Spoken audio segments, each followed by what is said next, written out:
Hello everyone and welcome to the third episode of Campaign 2 of Speedrunners and Dragons, the show where I lead your favorite speedrunners on a daring adventure through a dastardly tabletop world of my creation. My name is Adef, and I'll be your Dungeon Master tonight. Joining us as always are Danny B, Dangers, The Blacktastic, DGR Dave, Kung Fu Fruit Cup, and Fant_TV. Every other Tuesday night at 6 p.m. Eastern here on twitch.tv/adef, the six of them will be traveling through the lands found in the Lyception Ocean, attempting to learn its secrets. Gamers, just one announcement tonight.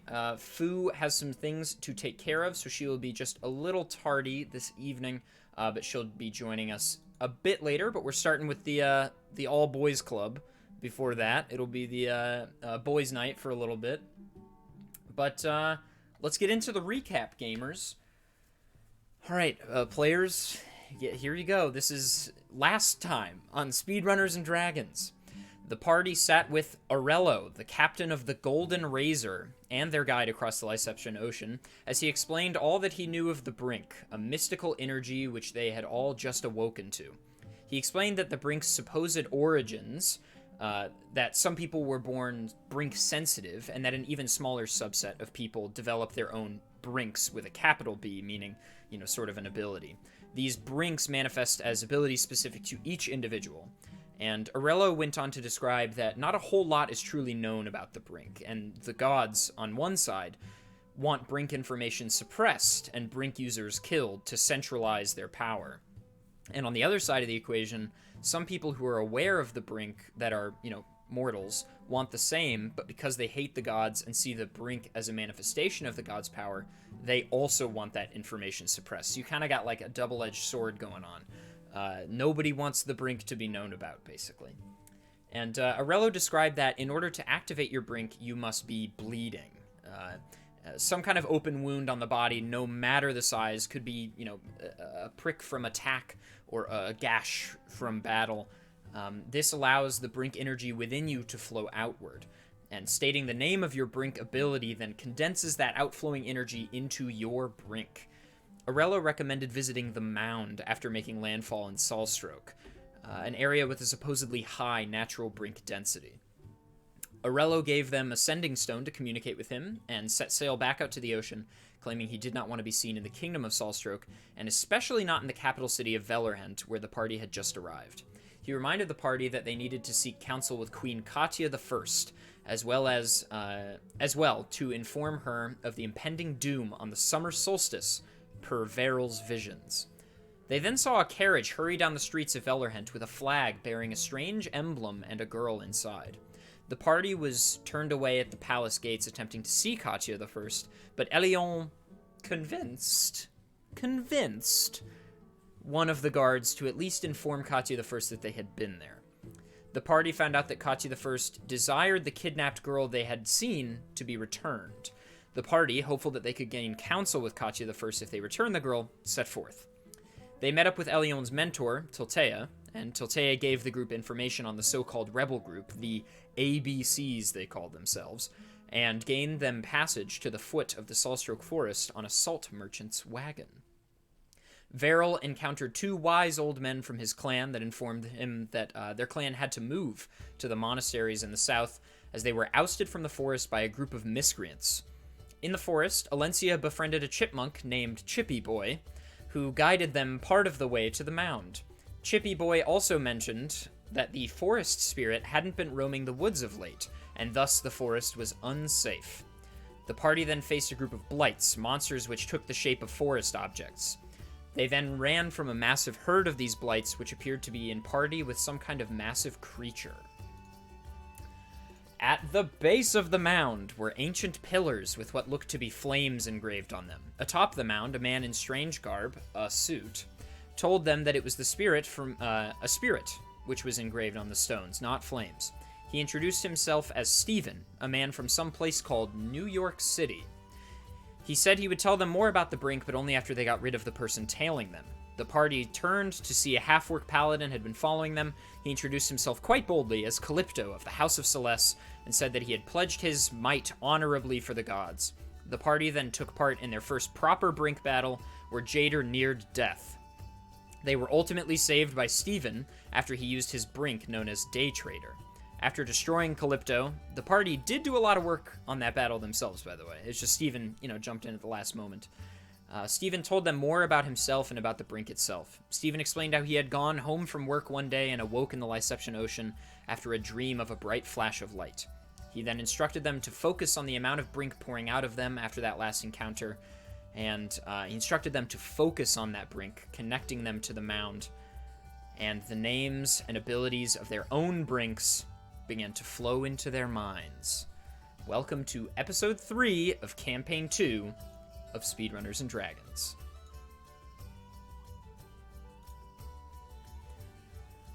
Hello, boys.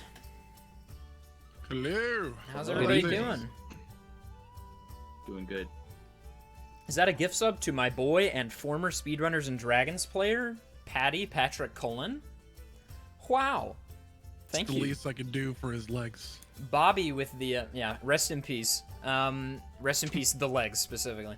Bobby with the very meta background. Just harping on my aesthetic, I see. It fits, it matches. So yeah, as I said, Fu will be joining us a bit later. I guess canonically her character is napping or something. But yes, she has something she's got to attend to, but she'll be here in just a little bit here. Boys, how you feeling? I'm excited. Yeah. Excited. Yeah, me too. Excellent. I've had meetings with all the players, at least 2 meetings with every player over the last 2 weeks. And Brinks have been decided. Brinks have been given. Every player now has their own special ability. Whether or not they choose to use it tonight is up to them. Whether or not they choose to share what it is also up to them. But gamers, we may be seeing some exciting action tonight on Speedrunners and Dragons. I also, it's been a busy week, so tonight we're working with a bullet point list instead of everything firmly typed out, so I may make some lore mistakes. We'll see. But you'll be fine. It'll never happen. No, of course not. But anything I say is canon. Immediately. But boys, if you're ready, we can go ahead and get started. I'm ready to embark. Let's do it. Excellent. Ready. Okay. I'm going to hold to that. Yes. Everything is going to be canon. Yeah, well, unless I say it's not, then, So, you're on the mound, and you've been sitting down with Steven, this, sort of tired-looking character who's... I don't remember what I said his age was, but he's in his, late 20s, I believe. And he's dressed... That's canon. He's dressed a lot like this, except the suit is black, and the tie is different, and he's got a watch, and circular-rimmed glasses, and, dirty blonde hair and blue eyes. And he's kind of a tired-looking guy, like I said, and you found out recently that he's from someplace far away. He doesn't know whether it's a different universe or galaxy or planet called New York City, and he's sort of been explaining the Brink to you. And, you had this moment where he told you to close your eyes, and your Brink name started to flow into your mind. For those of you that missed, something is innate in the Brink, which is that when your ability comes to you, which, it happens at different times for everybody, the name and the exactly how it works flows into your brain. It just becomes one with your body. And our players have gained that information. So, guys, Steven is sort of sitting across from you, crisscross applesauce, and he says, all right, how does everybody feel? Different. A little Tingly. bit uneasy. Yeah, it's a unique experience, awakening to your Brink, to be sure. When I awoke to Day Trader, it was very confusing. There's a lot going on with Day Trader, as I'm sure you're aware, but, here's your second lesson in the Brink. And he kind of looks over, and Alencia is asleep. She closed her eyes, and just the setting sun, baked atop her, and sort of like a cat that's found the perfect place beneath the windowsill where the light is just perfectly pouring in. She's just fallen asleep a little bit. Still a cat at heart, I see. And Steven says, that's actually not uncommon. When people awaken to their Brinks, sometimes they pass out, they fall asleep. I think there may be some external circumstances here, but it's not super uncommon. But brinks are complicated things, and here's your next lesson in the brink. Brinks change over time. Not usually immensely. It's a pretty rare case for a brink to change drastically over time, but it's certainly possible for your brink to alter or perhaps change as you do. As you learn more about yourself, or as you change or become more powerful, it's certainly possible that as your spirit progresses, so too will your brink, which is, as you know, the manifestation of your spiritual energies. So, be advised. Your brink could tell you something new about it at some point. Do you have any questions for me? What if I forget my brink? That's not possible. Are you Beryl, sure? you can share your brink with us, and we'll all remember it then. That's true. I kind of want it to be a surprise, though. Does anyone feel like sharing their newfound powers? Daneth gets a very visible blush and kind of like turns a little bit. I kind of want Elion. You think you could play Daneth a song, and maybe we could find out what he's Manipulate your embarrassed party about? members. Wow. Just a suggestion. Maybe one day. And Steven kind of notices that the group's energy is a little weird, right? He can tell that kind of everybody's like not willing to share, but wants to know what everybody else is. He's like, I have another lesson about the brink. He's trying to like cut the tension.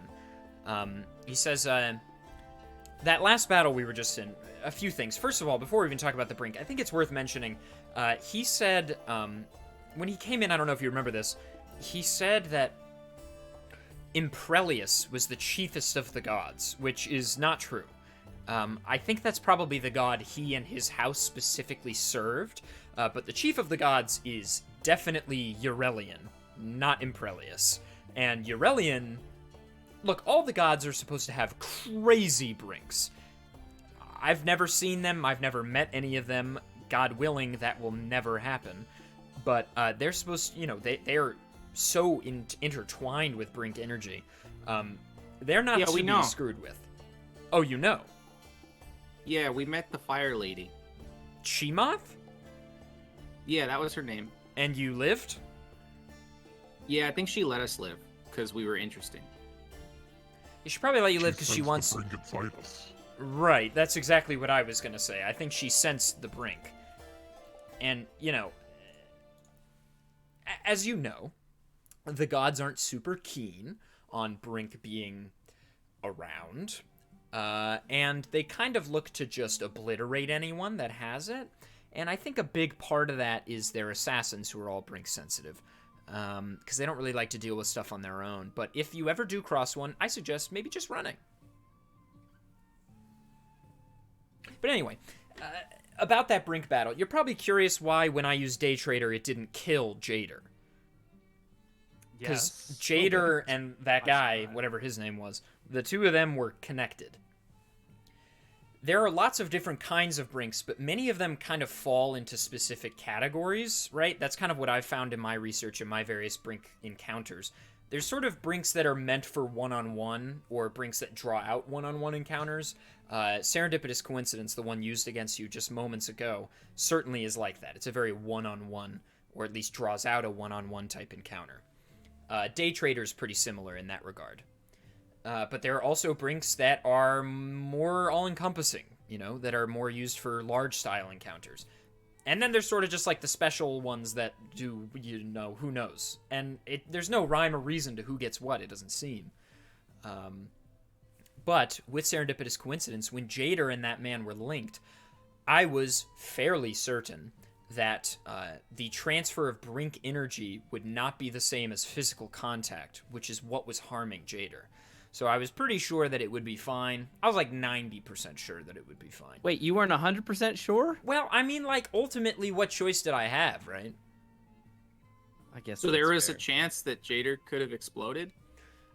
I think, well, Well, what would have happened was, I think, and this is just conjecture, but if I like transferred my day trade, so what's happening with day trader is I'm taking Brink energy from them, trace amounts, and it's in my body, and my body sort of develops it, and then I send it all back to them like that, and depending on the amount of conditions I've cleared, it's harnessed and refined that Brink energy, and their body can't take it. So I was pretty sure that it would not correlate, and that his Brink energy would get destroyed anyway in the process. Or maybe it would, like, have it or something, and Jada would only take half, which, like, yeah, you'd probably be fine. Half in that situation, we just, like, you know, lose an arm and a leg here and there, and then just have Daneth, you didn't seem to care anyways. You were injuring me when you knew the consequences. Well, you know, now that everybody else here, you know, has something, I feel like I need to know a couple more details.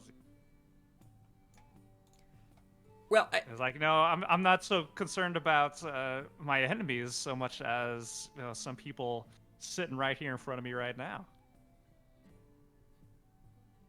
Jader. I got nothing to say. Steven turns to you guys and he's like, so why are you here?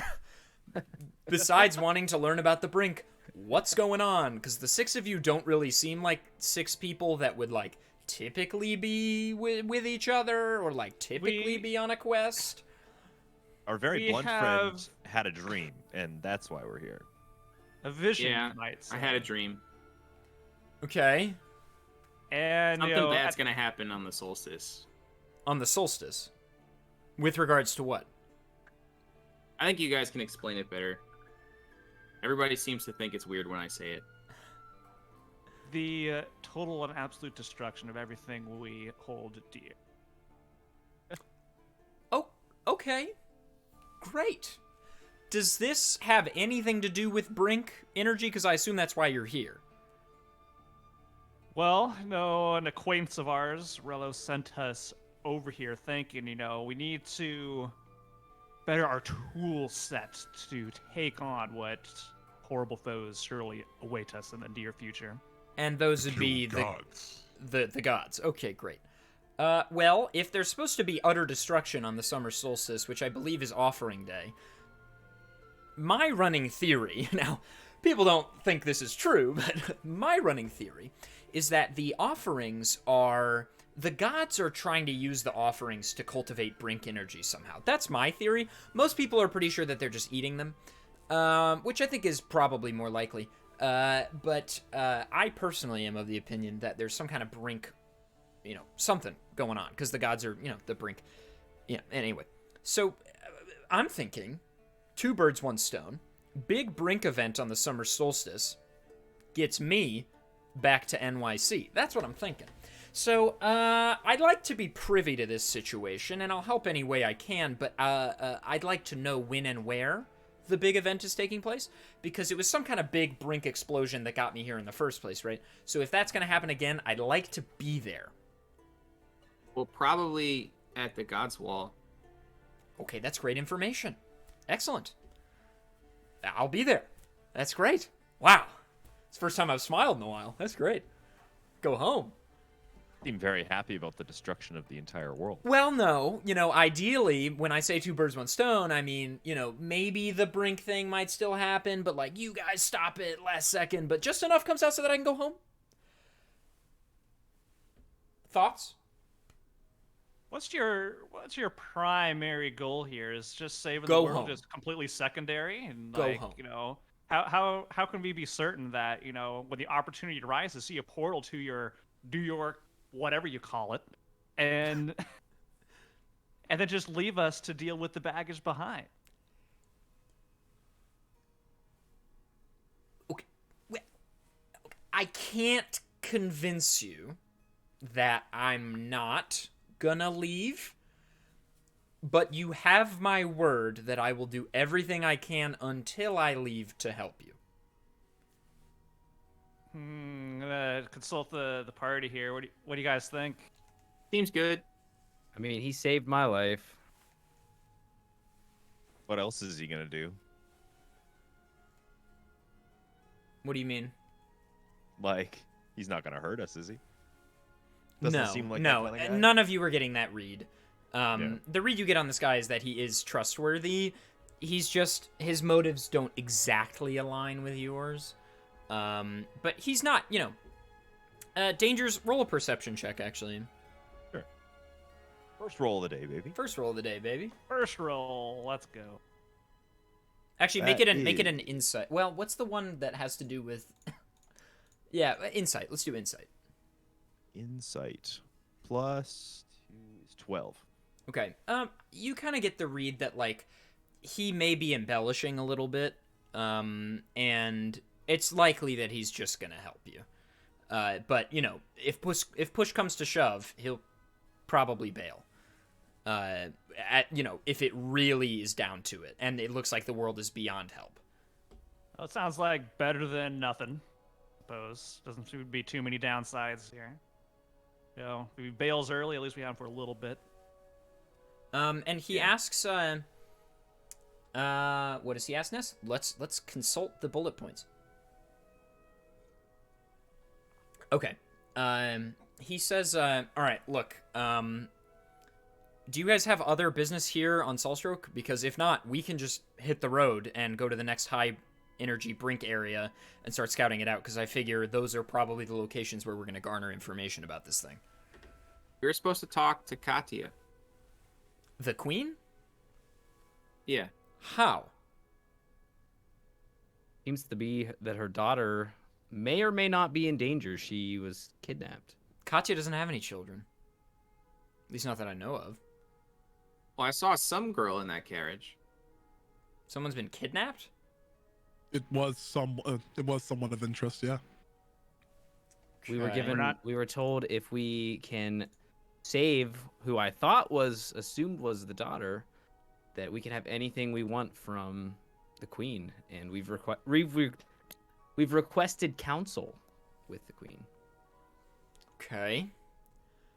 I don't think any of us in here know the exact significance of this girl, other than that, the Queen is very desperate to get her back, whatever value she possesses.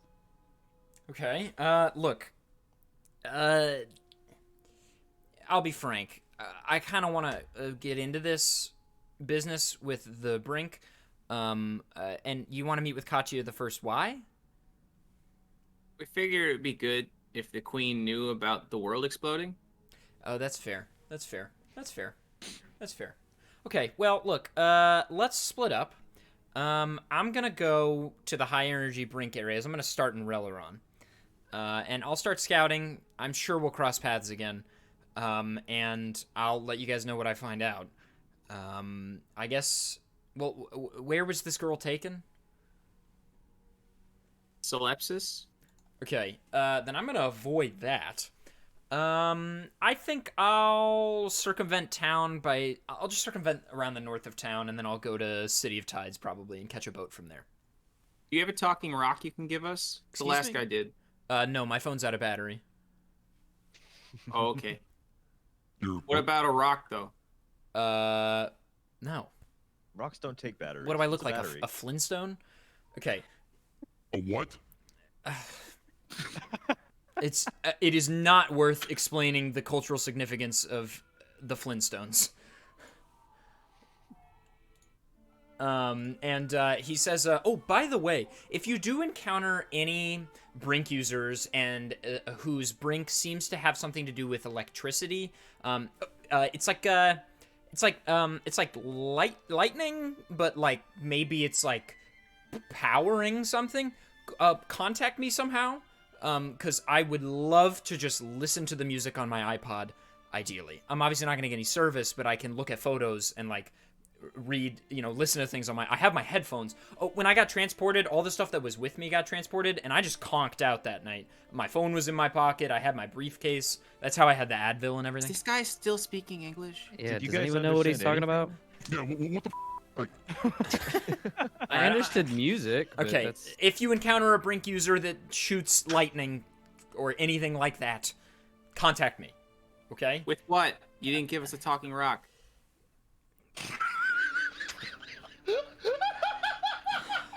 I don't know. And he thinks about this for a second. He takes off his glasses and he begins to clean his glasses again. He's really thinking. Okay. I'm gonna go to Releron next. Okay? Understood. I'm gonna go to the high-density brink area in the middle of the Endness Lake. If you also go there, I'll figure something out and I'll leave something there for you to contact me. How about that? Sounds Okay. okay. Also, Alright. he sort of thinks about it. He's like, summer solstice, also that's like 29 days away, 28 days away. Okay, We all have right, a I'm lot gonna of get a work move to on. do. I'm gonna get a move on. I'll see you guys later. It was nice to meet all of you. Varel, Daneth, Jader, Elion, Hadak, and Alencia.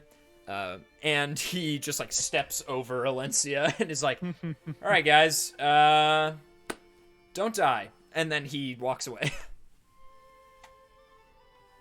Well, that was something. That was an experience. Wow. Just, Well, I we do can probably hope one fight- day I could We visit can probably this fight better New now. York City. Yeah, I mean, I feel infused with power. Maybe we can use our powers to save who I thought was the daughter. I wonder who that is now. At any rate, she seems to be extremely useful, especially if we were to seek an audience. Absolutely. I'm even more intrigued now that we know she doesn't have a daughter.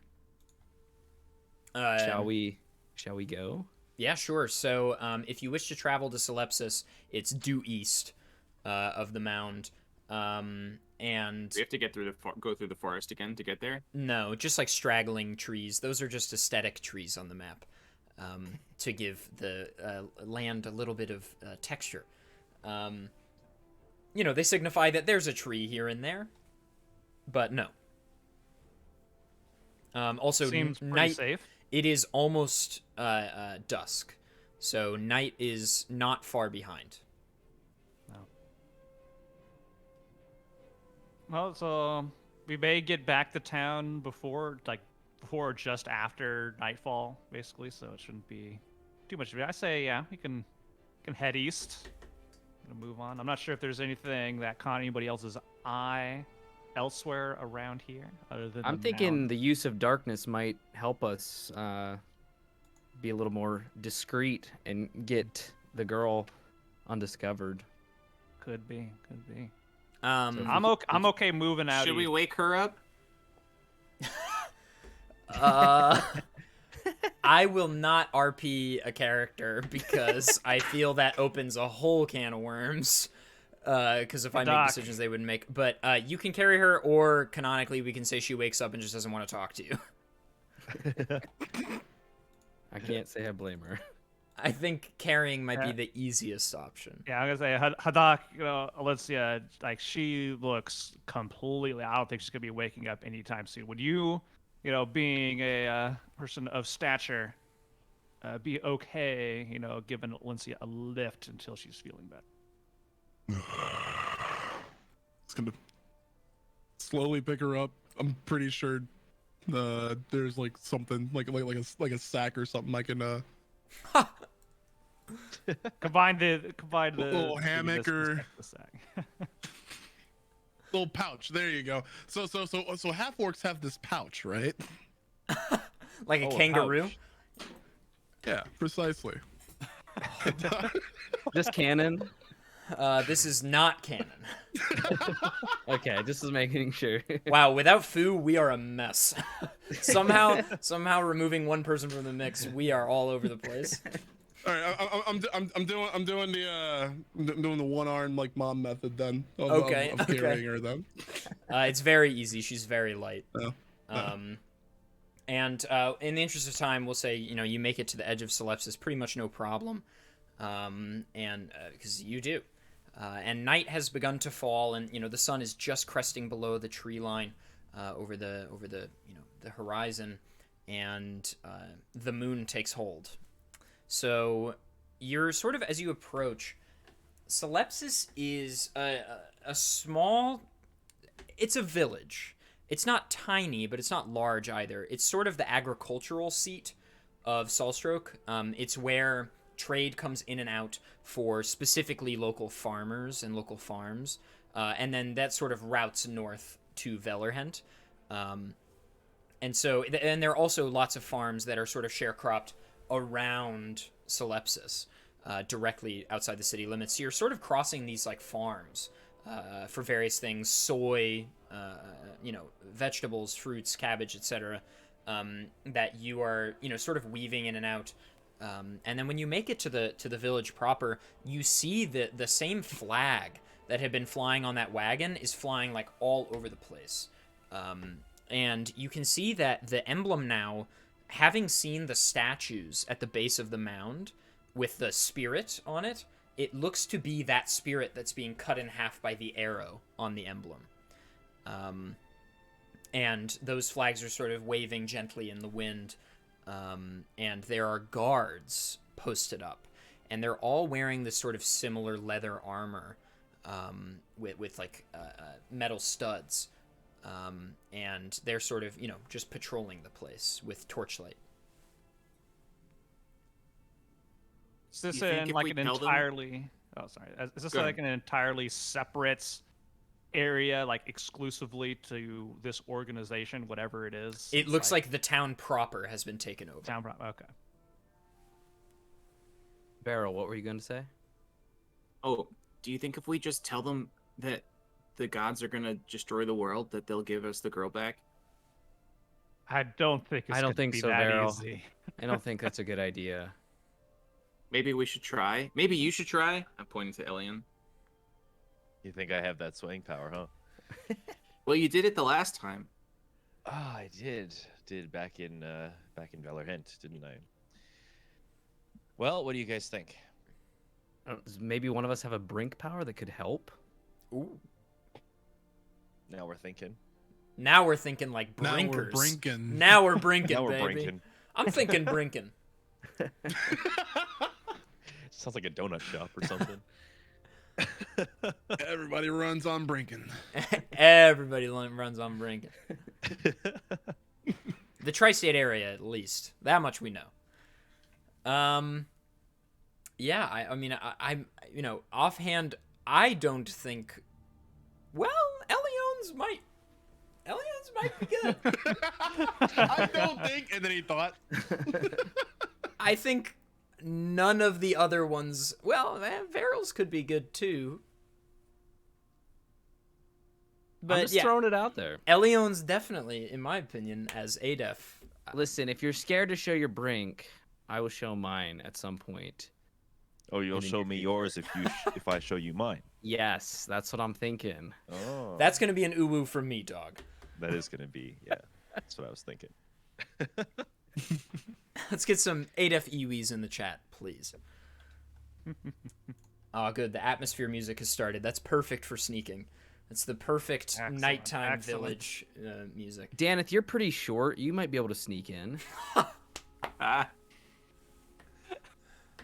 I don't know. I'm trying to think who might be the most stealthiest. You definitely have the height advantage in this situation. Yeah, unfortunately, Alencia is conked, but she's uniquely suited for Yeah, this you sort know, of thing. in- She's really tired.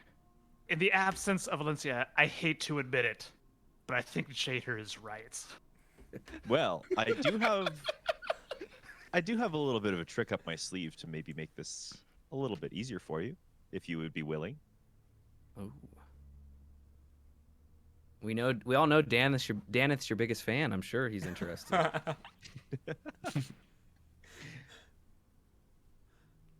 What say you, Daneth? Do you take me up? Let's go. Let's get this. All right. In that case, if we're going to make Daneth our espionage sneaky spy person, I will cast Reduce on them. And what I'm that even does, smaller. the target size is halved in all dimensions, and its weight is reduced 1/8 of normal. To 1/8. To 1/8 of normal? Yes. If the target is willing, they don't have to make a saving throw, but otherwise a Constitution saving wait, is throw. this your brink power or? This is a spell. Oh, okay. I never. This heard is of a level before. 2 spell slot. And then maybe Hadot could throw him over the walls. I'm just thinking out loud. Just thinking out loud here. Sorry, I think my hands are a little bit full right now. True. That's true. You know what they say? It's not about the size. It's about how you use can't- it. You can, probably put her down for stationing outside this area.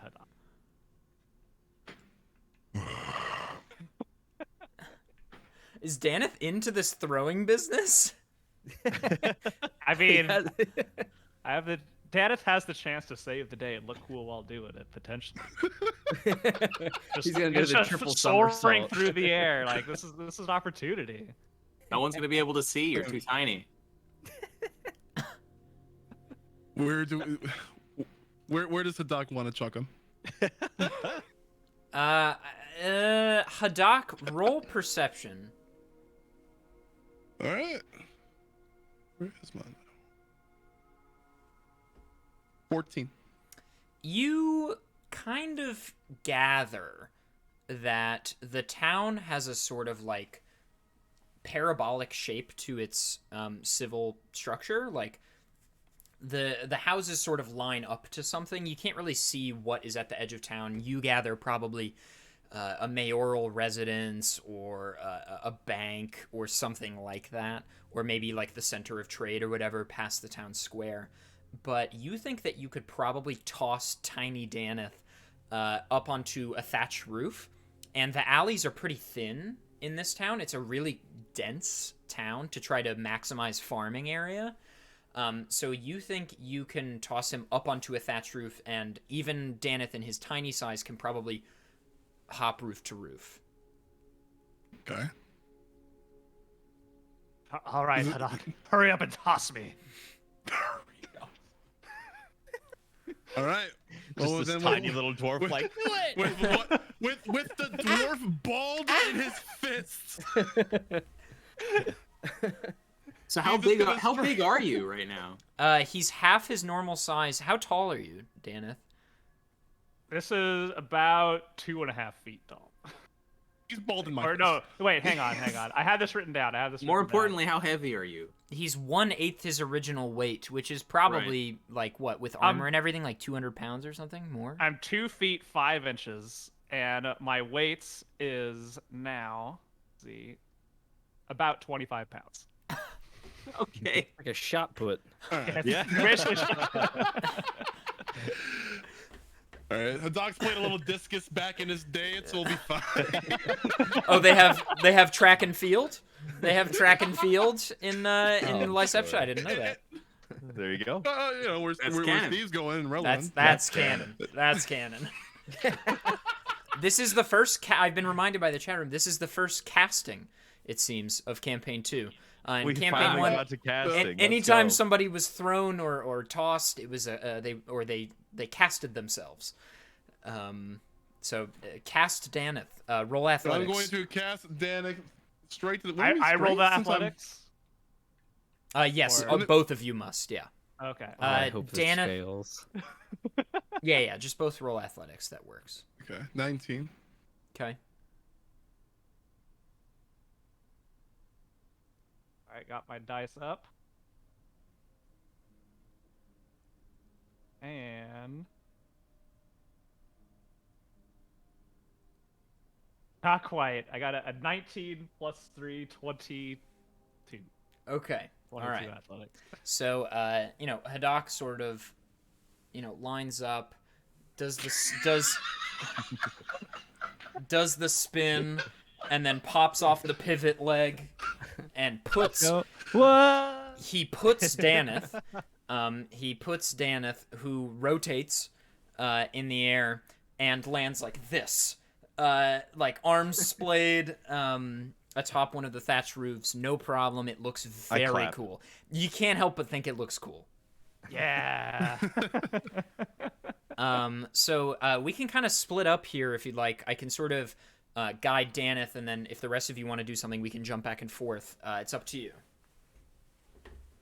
How many Okay. guards were at the entrance? Is So there only one entrance that we saw? You're on the western side of town at the gate there, and there seem to be like 2 guards sort of conversing right there. But you can see other flames and other guards probably patrolling around. And we're outside of the town, right? Yeah, maybe 50 feet outside of town, sort of crouched in like a farmyard. We could create a diversion to help Daneth. Also, I guess I'm assuming like nobody heard me land or anything. Like, No, I'm still, you're like, just you're good. I will have you roll stealth in a moment with advantage due to your size, but How long is he tiny? Oh yeah, good question. Concentration up to a minute, it says. So not for long. Oh shoot! Oh shoot! I've been tricked. I want to do something really quick. Daneth, roll perception.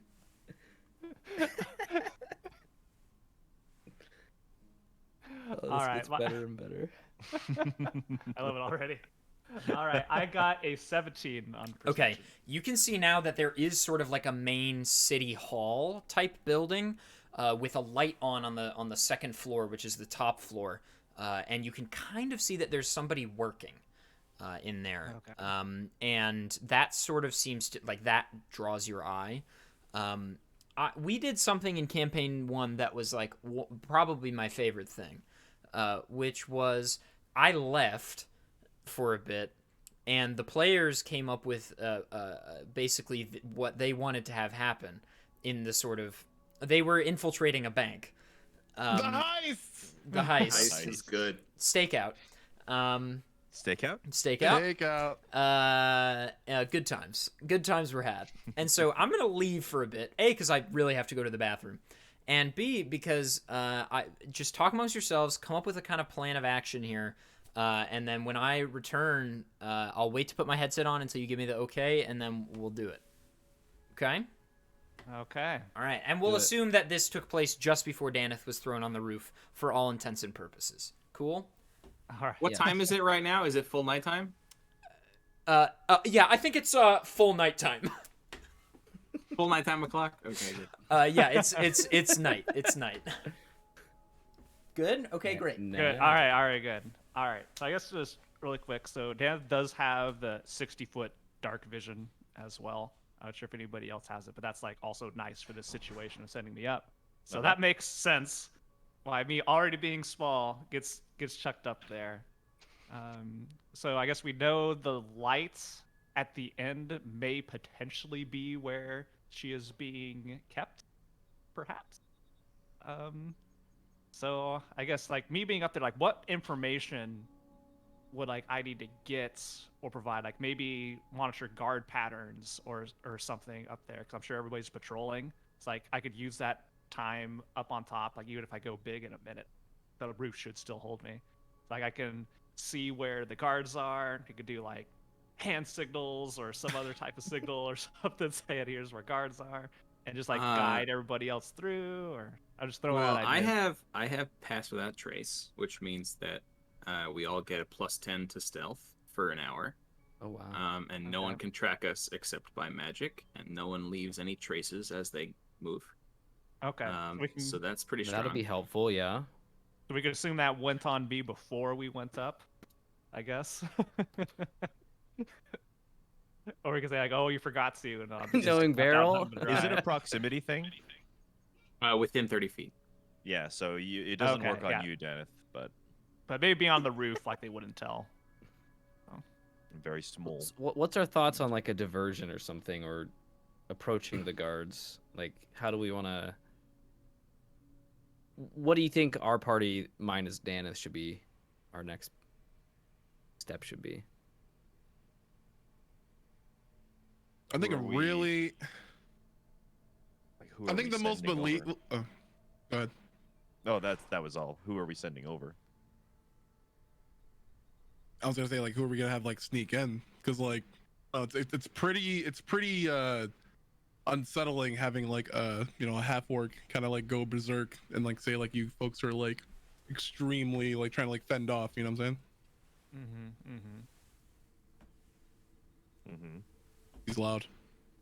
I could like maybe like fire a bow as well off like outside, hit some bird, Not the bird. causes rustle or something, or I don't know, maybe a lizard. make some noise or something outside. But some sort of. I also Hey, there's have. a bell I also tower have right an here. illusion. I have an illusion cantrip. Minor illusion. Yeah, can you like I cause? also have that. Yeah, could we maybe combine them together to like create like a scuffle that would draw the attention of the guards? Yeah, we could just make like a couple screams or something happen like a little bit outside the walls, and then use Pass Without Trace to sneak in. I like that. That could work. Let's try that. Let's try that. Okay, and then like, I can see how many guards are left and all that. 'Cause I'm assuming up here I could see where all. Maybe that'll draw most of them. I like Okay. that. Cool. Worth There a we go. try. Try. You let me know when Alright. you're ready. We bring them in. We're ready. Well, Okay. Bring them in. I'm here. Okay, you ready? Hello, welcome back. All right. Well, we have to start with Fant's stealth roll. So roll with advantage. Roll 2 d20s and take the better, and we'll see. Alright. Better one gives me a 19. on Okay, stealth. you can pass stealthily, no problem. So where would you guys like me to start? The diversion team or the infiltration team? Let's go with Probably Daneth first. Okay. Yeah. So While he's up there. Daneth, what's your plan?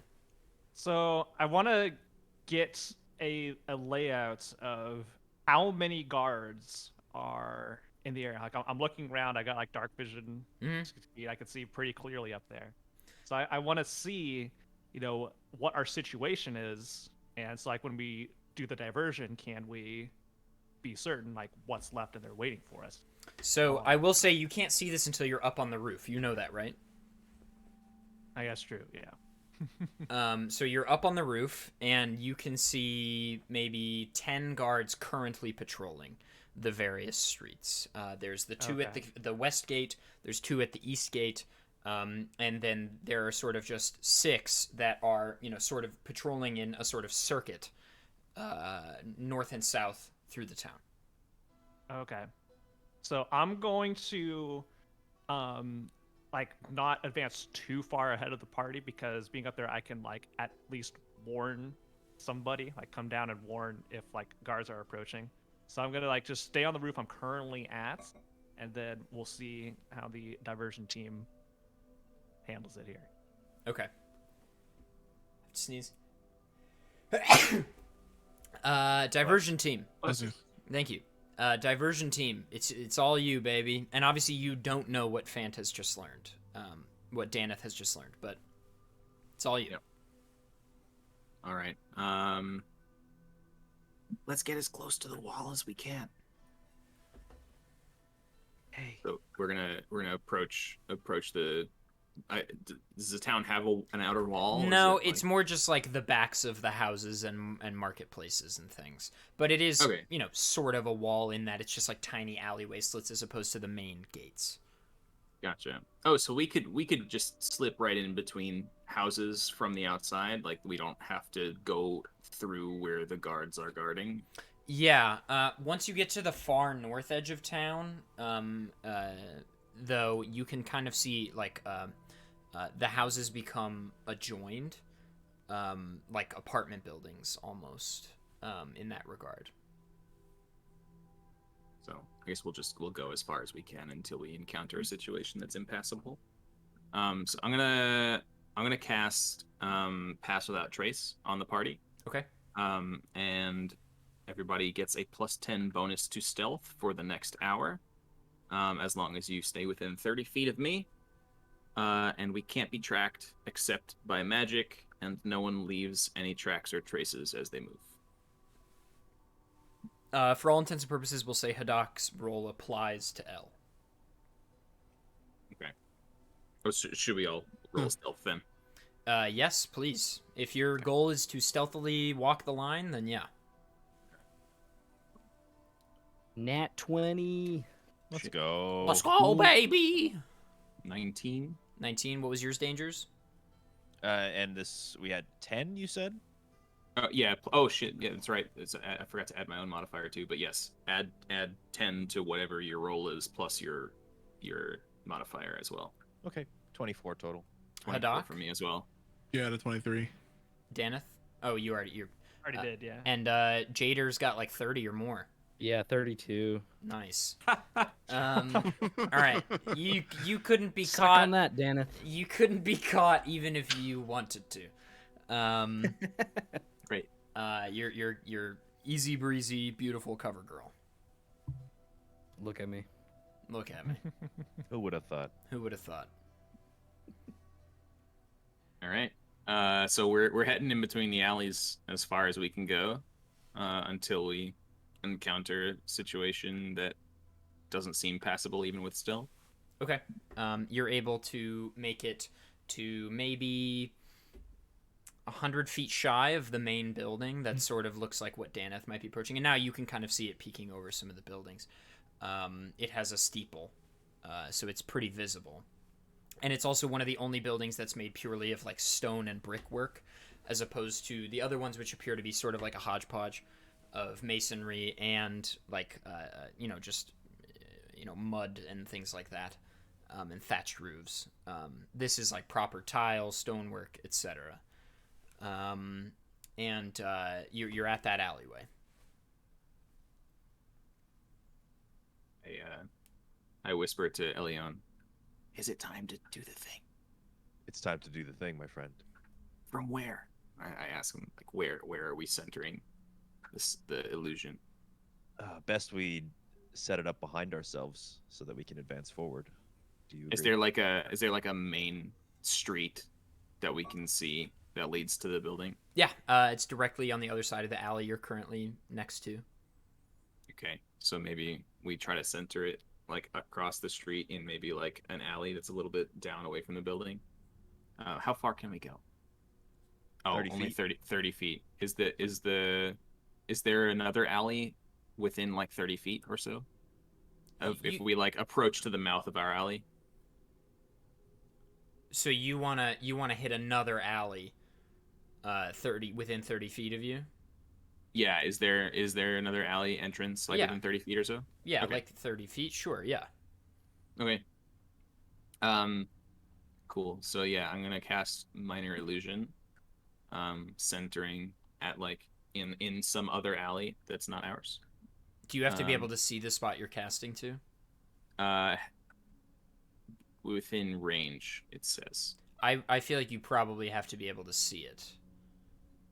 Let's Right? see. Like, doesn't that make sense? Does make sense.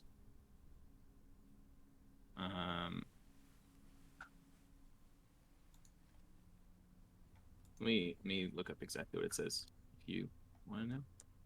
I do. It doesn't say Mine- anything about seeing, and it doesn't say anything about like going through surfaces or anything either. Okay. I would say that you can definitely cast it if you're at the back of the alley. Like if you're at the mouth of the alleyway facing the farms, you can see the entrance to the other alley and you can cast it to there. Like Okay. just inside, if that works. That Yeah. seems fine. Okay. Cool. So yeah, that's what we'll do. We're both gonna cast it. Yeah. Screams. You do screams, I'll do something else. Yeah. Okay. So I'm gonna do like a woman screaming. Okay. And what are you doing, Elion? Just a man's voice yelling, "Fire! Fire!" All right. It's very, very convincing emergency sounds. Hopefully, that yes. gets people's attention. No, everyone's like, "Oh, what's going on over there?" Oh, it's the fire screamy. They are every night. Local band. But oh my god, I hate them. Their earlier stuff was so good. I Yeah, wish they so would just go back to their roots. right, just play the good stuff. All right, play the classics. Fire Screamy 1 is so good. So you hear screaming and a deep man's voice like fire, fire, fire, and it's just like that. That's canon. And that you hear a woman that's like, it's just like loud screaming, everything. And you start to hear the shuffling of feet and like muffled voice, like, and these like guys are all like congregating, and you can see torchlight, sort of the smoke trails of torchlight kind of passing, and they move in that way that like the fluid begins to bend like this as they trail ahead of it too fast, and the smoke begins to trail behind. So they're clearly making their way from that way and this way. And the guards are congregating, and Daneth, as this happens, you're on the adjacent rooftop, and you can see them sort of starting to converge. Okay, so I'm seeing them converge, and did this get the attention of every guard, or do we have stragglers? You've got one guy staying at the sort of mayoral residence-looking building, and the guys at the gates have stayed. But there are 5 guards that are moving to that alleyway. Okay, so what lies now between the rest of the party and like the front door? An alleyway and one guard. Alleyway and one guard. Yeah, and, is this and guard, there's like, no directly in front of the door. There's no townsfolk out, and yeah, the guard is directly in front of the door. Directly in front of the door. Okay, so, and I have access to like the window, up like, in the mayoral residence. Yeah, you could pop into a window. Yeah. Okay. So also, you have like 30 seconds left, I'd say, on your miniaturization thing. Okay. Yeah, I just want to like get an assessment of the situation. So I think this one remaining guard out front, I think I can. I don't know how everybody else can handle fog. I have a fighter spell, Fog Cloud, that I could use to like basically obscure the vision in this big plaza. I'm assuming that's going to be like empty, so it's going to be really weird when they see like 4 people coming up, right? Right. The guards just going to see them and be like, oh, I'm going to alert everybody else, and we have 10 guards on our hands. So I'm trying to create a situation for a stealthy entry. So I think I'm going to cast a Fog Cloud in this plaza to allow my party to move through without like being clearly seen. Okay. Right there. Sure. So it has a range of 120 feet, and it makes a 20-foot radius sphere of fog centered on a point of my choosing. Okay, where do you want to center it? Like 20 feet in front of the door? Yes, I think so, because I think that should allow everybody else to get through. Obviously, I need to make sure they know it's me and not them. You're just above them, because you told me to let you track them, so... Okay, yeah, so I could probably, at this point, once that's down and all the commotion going on, assuming it's noisy, I could get down and let my voice be heard without people hearing it. So I'm going to inform the party of this, say there's one guard up ahead. You can kind of like hushedly, like sort of whispery yell, like that. There's one guy. From up on the. There's one person. Yeah, there's one person at the door. I'm gonna create an envelope of fog there. There's access to a second window upstairs. I'm gonna head that direction, but this should allow you to get close, take care of this last guy, make sure we're doing really good, don't get caught. So okay, yeah. So I'm putting down the fog in there. Everybody else could see it. So and like the guards probably look confused or something. So when the fog goes up, he's like, what? And he's like trying to waft it away as it envelops him, and he's like walking through it, and you now can't really see him anymore. Yep. But it seems he may be walking forward. Yep. And then I'm going to continue moving towards that window. Okay. You make it to the window, and we'll cut to the others. You all hear Daneth tell you this, and then this fog appears, and this is your chance, it seems. You guys smell that? It smells like Daneth. It smells like his natural musk. It's an interesting thing to point out, Jader, but I mean... Where does it come from? Anyways. Uh-oh, stinky. Uh-oh, stinky. Does our stealth roll still apply? Yeah. If we try to move? Mm-hmm. Okay. Cool. I think one of us should probably knock out the last guard. And maybe drag him inside. Or someone puts on his armor and pretends to be the guard. Oh. Let's go. Yeah, you're losing time. You're losing time. Yeah. I grab Jader's collar and I just like start running. He's our runner. And then I just follow. I'm being pulled, so I'm running too. And Haddock, are you close in tow Yeah, with L we're- underarm? Yeah, we're full speed ahead. Amazing. Okay. I mean, you guys clear into the plaza easily. You sort of hug the left wall so as to make it past the fog safely, but it is dense. And you make it to the front door. And the guard is nowhere to be seen. He's within the fog somewhere, evidently. So you're at the front door, and Daneth is at the window, and we'll cut to Daneth. Actually, let's see you guys first. Is there a doorknob? Is a handle? What's the door like? Is it just panels? It's a nice hickory.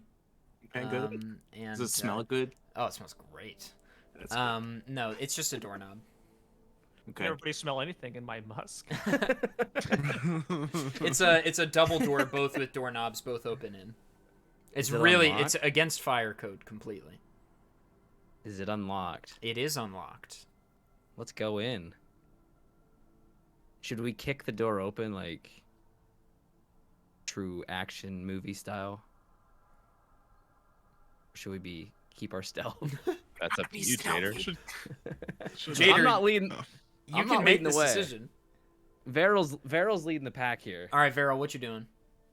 I kind of like stand off to the side with my back to one of the doors, and I reach to the side and I turn the doorknob and I push the door open, and I'm peering around the corner. Do you have dark vision? Yeah. Wait. Yes, Okay, I do. you're not Because Lucius I also anymore. have a spell that's called dark vision where I can give somebody dark vision. But yes, Okay. I also have it naturally. Nice. Yeah. Okay. You see a staircase, and then off to the side, there's like it looks like might be a dining room and a living room to the left. Dining room to the left, living room to the right, but the lights are all off. Like there's no candles lit or anything. And it's just this staircase up to a light you can see bleeding down the stairs. No people though, yeah. Doesn't seem to be. Okay. I wave the party and I slip inside. Okay. Follow right behind. Daneth. Yep. All right, so I'm at the window. I'm just yeah. gonna peer in and see what I see. So Inside what this you window. see is a study, and there is a man with a beard and brown hair that's sort of cut. It's a crew cut, very short, and he is reading. He's just like reading something, and he's at a desk. And he sort of looks almost out of his element in this desk because he's wearing very similar armor to what the guys in the town square were wearing. So he's very like militant looking, but he's sitting at this very stately desk, rifling through some book. And there is a young girl sitting in a chair in front of the desk, just sort of sitting there twiddling her thumbs. Okay. All right. So, I've seen the rest of the party go in. Looks You're like so everything's there. going- You. Oh, Because yeah, of the the- fog, you actually I don't fog- know. Yeah, you don't know. Don't know if they're in there. I'm trying to think of what. I think in this situation, I'm going to like beat my sword on the roof or something, draw the guard's attention towards the window, hoping that he like peek out and I could just clock him on the back of the head. Get in there.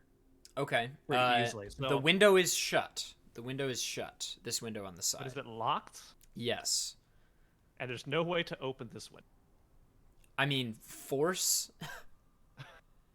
Okay. I'm not sure I want to force it open yet, but let me make some noise outside the window and see if I can at least get the guard to come this way. Okay. Just to try and invent. So, yeah, I'll just like, take my sword, just like tap the window a bit. Okay. Loud enough for him to definitely hear. Right. It, He sort of looks up, and he looks like more important than the other guys. You know what I mean? And he sort of peers around, shuts the book, just sets it down anywhere, just haphazardly. And he gets up and puts his hand on his sword like so, on the hilt. And he then puts his hand around the handle, up against the crossguard. and he walks up to the window, and he looks out. And I assume you're not there. I'm like hiding in the. Cause I'm assuming this is like flush with the wall. So It like, is, you wouldn't yeah. be able to see me directly. Yeah. And he does not see you. Okay. I don't. If this person's more important, I kind of don't want to engage right now without the rest of my friends. You can certainly But, wait. Yeah, I'm gonna like. So I know. I'm guessing I could tell like via a shadow. I guess I'm asking if Dan can know this, that he's at the window. Like I can see, You like, know he's the there. light's You not know, shining. you know So- he's there. Yeah, the occlusion. So I'm gonna make some like more noises like on either side. I know we can't see it, but maybe it will send him out to, go investigate. So yeah, I'm gonna make more noise that he can clearly hear again, so he knows something's All right, off. he latches the window and throws it open and grabs both sides and hoists his head out immediately to see where the noise came from. You have a moment here, as when you hear the window latch, you have like a second. He does this all very fast to make some kind of reaction play. Yeah, I'm gonna try and hit him on the back of the head. You're on the wrong side to hit it. Well, I guess No. as he's because he's turning to you, Oh, right? Because that's where you made the noise, was on the side that you're on. Because how would you make noise yeah. on the side that you're Shoot, not yeah, on? yeah. You got me. Yeah, so he's gonna peek his head out at you, but I guess if your goal is to hit him on the back of the head, he's. Oh, we have a really good question in chat, actually. Is he he's still still teeny? I'm on it. Give me a second here. So he peeks through the window and he doesn't see you immediately, and then looks down, and then suddenly you grow, and you're like, "Gah!" And you're suddenly normal sized, and you're like, and he's so confused about what's happening, but he just reaches out and grabs you and pulls you in, and he is strong. Oh damn. And he takes you in, slams the window shut, locks it, and he throws you onto the ground, and then he unsheathes his sword and holds it two-handedly and points it at your throat and says, "Oh god, wait, what does he sound like?" "Who are you?"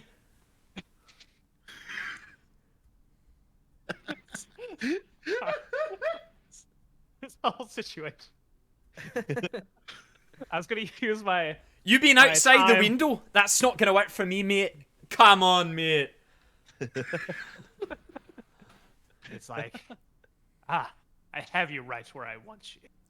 That I'm really bluffing. doesn't seem like it, to be honest. You Seems continue like, thinking that, yeah, okay. and I'm just like listening, like, please. Do we hear him? Yeah, thunk you of- hear on the thumping floor? as you're like at the stair, and you hear this sort of talking, and you hear Daneth's voice. And we'll think that's cut our to we'll cue. cut to the action team. Yeah, action team.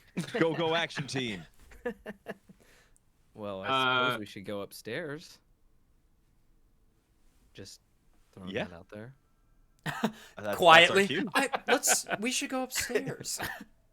What's the lighting situation in here? Oh, it's great.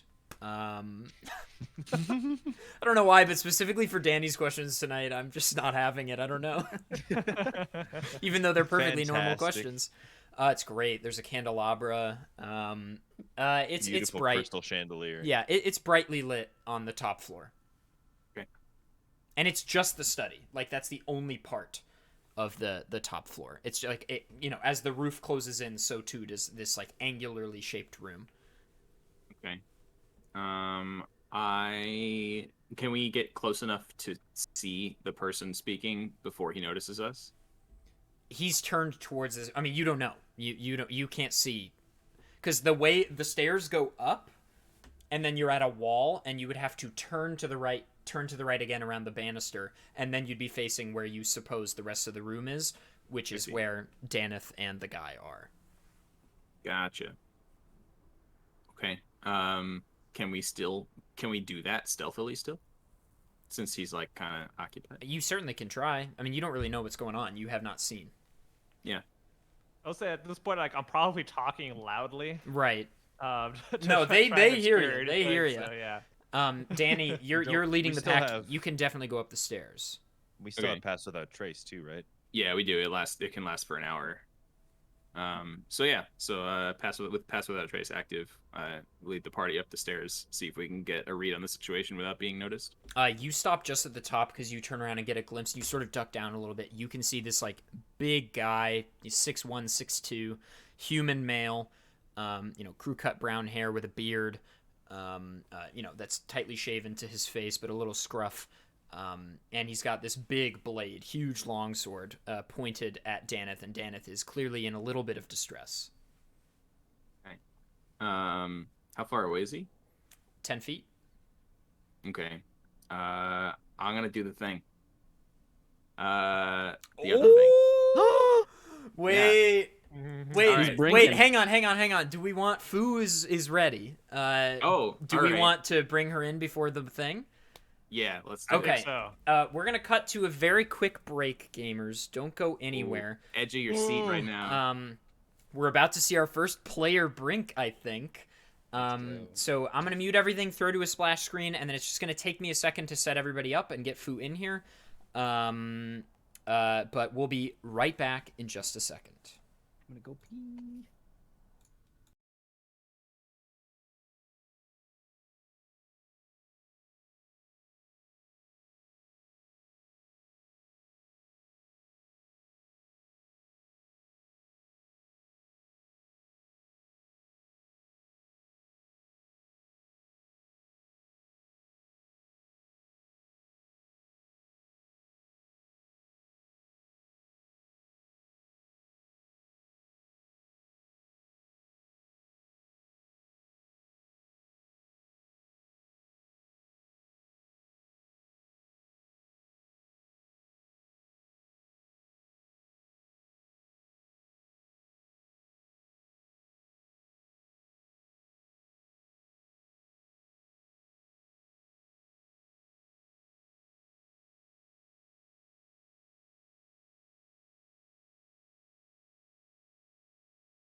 Okay, gamers.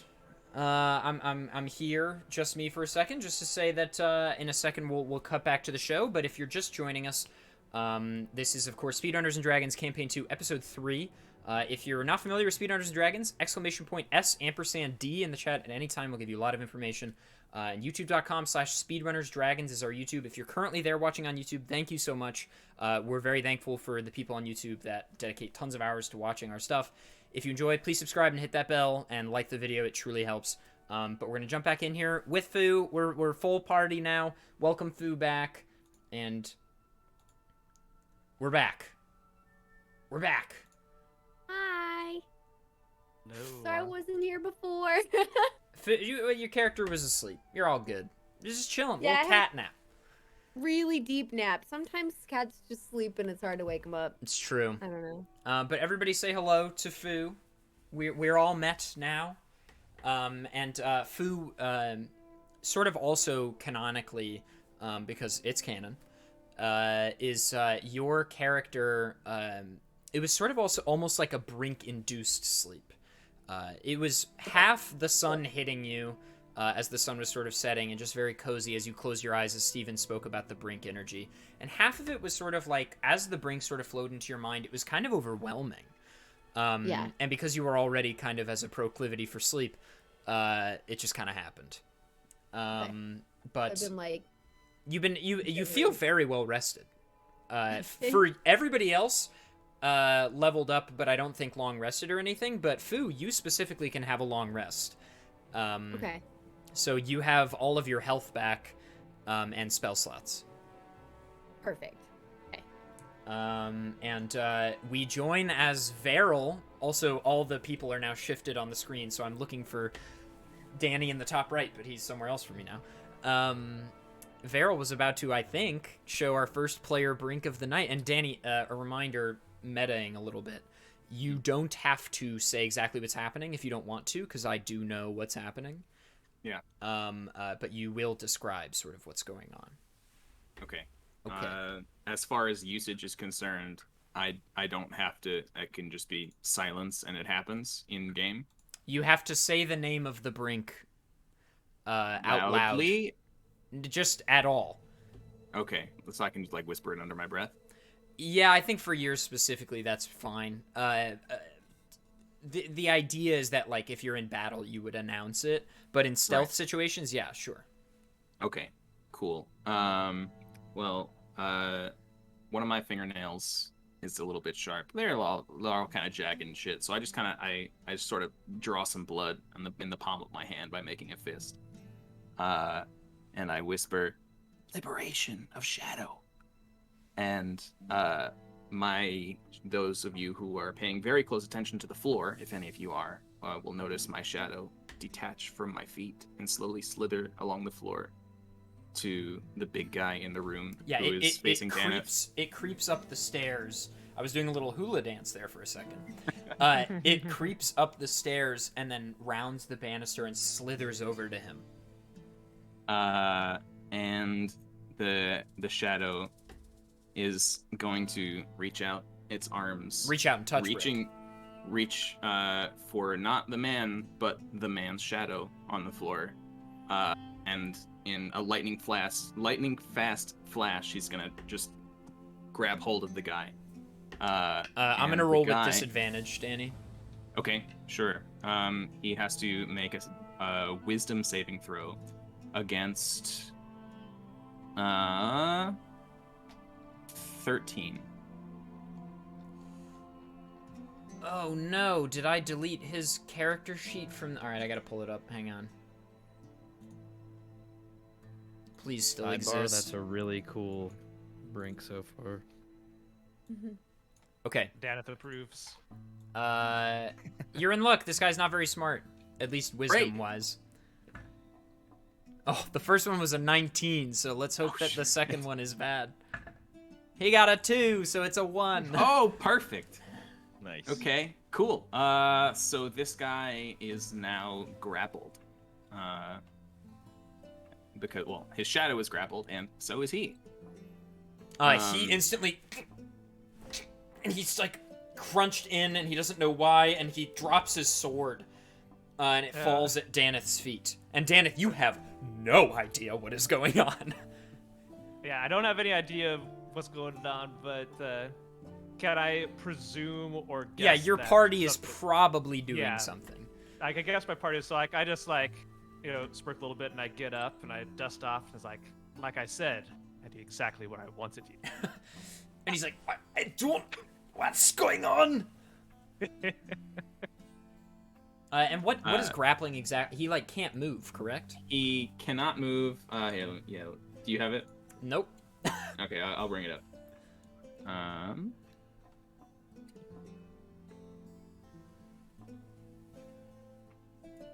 There was a few different status effects I Right. was considering. Okay, Yeah. so a grappled creature can use its action to escape. Wait, what the heck? That's not the thing. That's like if I'm grappling someone. It doesn't say what it is. Hold on. Okay, someone else do something. I'm gonna look up what grappling is. I know at least for right now he can't move. So you guys Yeah. see this, and I believe, do you have to concentrate, Varel, or is it just separate? It's like a summon almost, right? Yeah, I Okay. don't have to All right, concentrate on cool. it. But So- I guess I would probably have dropped the stealth spell at this point. Yeah. Yeah. And he Yeah, sees so- now he sees the lot of you. Peering over the stairs a little bit, he can kind of see that Yeah. there's 5 of you there. I should also add I'll kick like the sword away. Or Sure. just like otherwise disarm. Yeah. Like just maybe just chuck it out the window.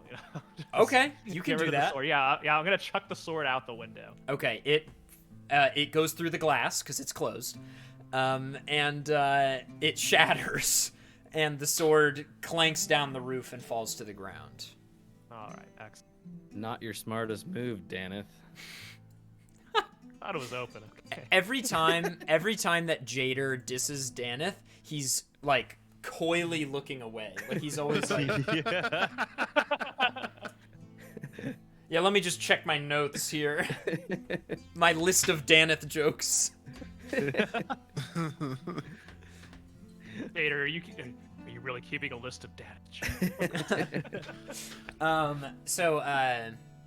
So grappled is just their speed is 0 and they can't benefit from any speed bonuses either. So Okay, they're do just, they re-roll to break? So the way it works is they can either spend an action to get out on their next turn, or they can re-roll to break out. Okay. We'll give him next turn would mean, with 7 of you, that's like 30 seconds. Well, it's actually 6 seconds because every turn happens like that. But we'll say that you have like 20 seconds here where he's definitely restrained. Okay. Well, me knowing what happened, I didn't explain to anybody else. I'm gonna rush into the room first. Okay. You I'm round the going there, banister too. and you're able to run up to him if you'd like. Do I notice the girl before I? Yeah, you see her. She's directly to the left, sitting in a chair, and she's sort of like looking around, very startled at this whole situation. Okay, I'm just gonna ignore the dude. I'm just gonna be like, "Hey, do you want to go home?" To the girl. She's like, what? Do you want to go home? We can go home. I'd like that, yes, but who are you? I'm here to Viral. Oh, sorry. I'm very. I'm Carol. I'll say That's I'm all. That's all he's Kenneth. gonna say. I'll say I'm Kenneth. We're here to rescue. Haddock, grab the girl. No! That's definitely not something you want to say out loud. We're trying I to mean, convince you're someone used to we're friendly. carrying people around. Half the party's like, here, we can go home. The other party's like, get her! She's like, she gets out of the chair and she sort of backs up against a bookshelf. And one of the We're books here- tumbles and she's like, We're here on behalf of Queen. What's her name? Katya the First. Katya the First, to save you and bring you home. She's very worried about you. Well, I don't think she actually cares about me, to be honest, but I would like to go home to my parents. Wait, she's not your mother? No, Then where is home? in Velerhand. We can Why have are this you? Why are conversation you on the in- road? Let's go. That's true. Let's grab. Will you come with us? She's like, I don't know that I have much of a choice. You don't. The dog grab her.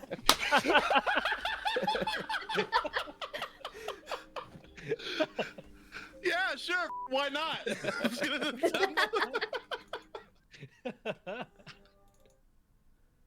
Okay, I'm trying to find a suitable song. Okay, Oh, Hadak, do you grab this girl? Yeah, I'm fed up with the entirety of the confusion, so I'm just going to take the easy way out, and just try to She's like, take her hand and lead her down the stairs. oh, and leave. lead her I'm not hand. gonna- Okay. Yeah, lead her. He's still yeah. holding me as well, right? You kind of got your arms full. It's And job. Elle, you're Alencia, you're awake by now, so you could get off if you want to. You could, Yeah, I get, was gonna say, maybe you have me draped around your shoulders, yeah? you're I've been being doing, held. like, to this thing. You're in Oh. here. little fireman carry. Yeah. All right, I'm gonna. Okay, if we have a sec, I'm gonna go ahead and like slink out of his arms and do like a big old stretch. Sure. The rest of the party sees that in this moment of pure tension, you're just like doing, downward dog over here. Yeah, you see me like Sticking- stretch out, claws out first, eyes still kind of closed, my ears are perking up, and then like Sure. tail goes up. I do like Nice the of you to back join half us. stretch. Maybe you, like stick your leg up in the air. You're like, Yeah, I'm like stretching my paws, like. Yeah. So also the guy Varel, you can tell he's about to be loose. Let's I'm not gonna be able to hold this guy for more than a couple more seconds. Let's go. let's go. Okay, my Let's eyes are opening. I'm gonna say, what's going on? I suggest to the party we should just go out the window that I just came in because it's above everything else, and like the guards shouldn't be able to get up there easily, and it's the closest exit. Sounds good to me. Let's go. Yeah, the stupidest thing I've ever done, Jader. Oh, that's our escape route. Get it together, man. You're who's going first? Dan, if I'll- you're I'll- closest. I'll Yeah, bring up I'll the lead. rear. Okay. I'll lead. I'll So bring up Dan, the rear if, just in 'Cause case. the I'm guy familiar with wakes where the up. jumps are. I can see as well. right. So you get out the window, and then people start to follow. I guess in really tow. quick, is this window big enough for everybody to Yeah, get yeah, in? everybody can fit. Hadok's gonna struggle a little, but he'll get through. With the Obviously. girl in tow. Oh, the girl. Hadok is a very. He's a gentle giant. Yeah. I But feel just that. Extra space to get through the window. Oh well, Hadok is leading her by hand, I believe, right? Isn't that what you said? Yes. Okay, so Oh, you I know thought you picked her up. No, and so you were, like, he- wanting me to- he sort of daintily, leads her through the window. Okay. So yes, you're all sort of able, and then Varel, you feel like he bursts out of the shadow grasp, and your shadow. I mean, you can do whatever you'd like with it in a second. But he then is right behind you guys. He jumps out the window, up onto the roof as well, and he's just behind you. And Varel, your shadow is behind him. And he, well, actually, what happens, because it's still his turn, quote unquote. I guess we should roll initiative, probably. Because that's the easiest way to do this. So this, roll initiative. Yeah, roll initiative. Roll an initiative. All right. Okay. Alright. Yes. Hit me with that Witcher 3, Adef. That's what's going on right now, baby. Hadok, what do we got? We got a 12. Elion, 21. 21. Daneth, 23. 23. Oh, Jada, sorry, 22. 22. Sorry. This guy's a 15. rocket scientist. Varel 15. and L. 16. 16. Okay, so we're gonna start with this guy. He, like, pulls a. What does he have?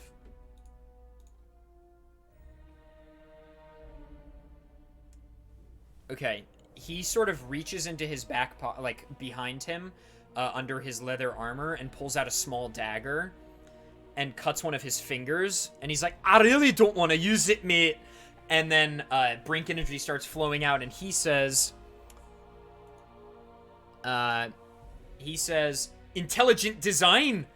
And his Brink like solidifies, and he plants his hand down on the roof, and the tiles of the roof begin to shake, and then little daggers, like weapons, start popping up out at your feet. Everybody make a reaction athletics, make a strength saving throw. Everybody. Remind me how to do that. Just roll a d20 and then add your strength saving throw modifier, which is just to the right of the big bubbles. Almost a bad number. Alencia, what do we got? 17. Okay. Jader. 20. Daneth. 13. Varel. 7. And Elion. 15. And Hadak. 15. Okay, who got the 13? I did. Okay. Varel, you take...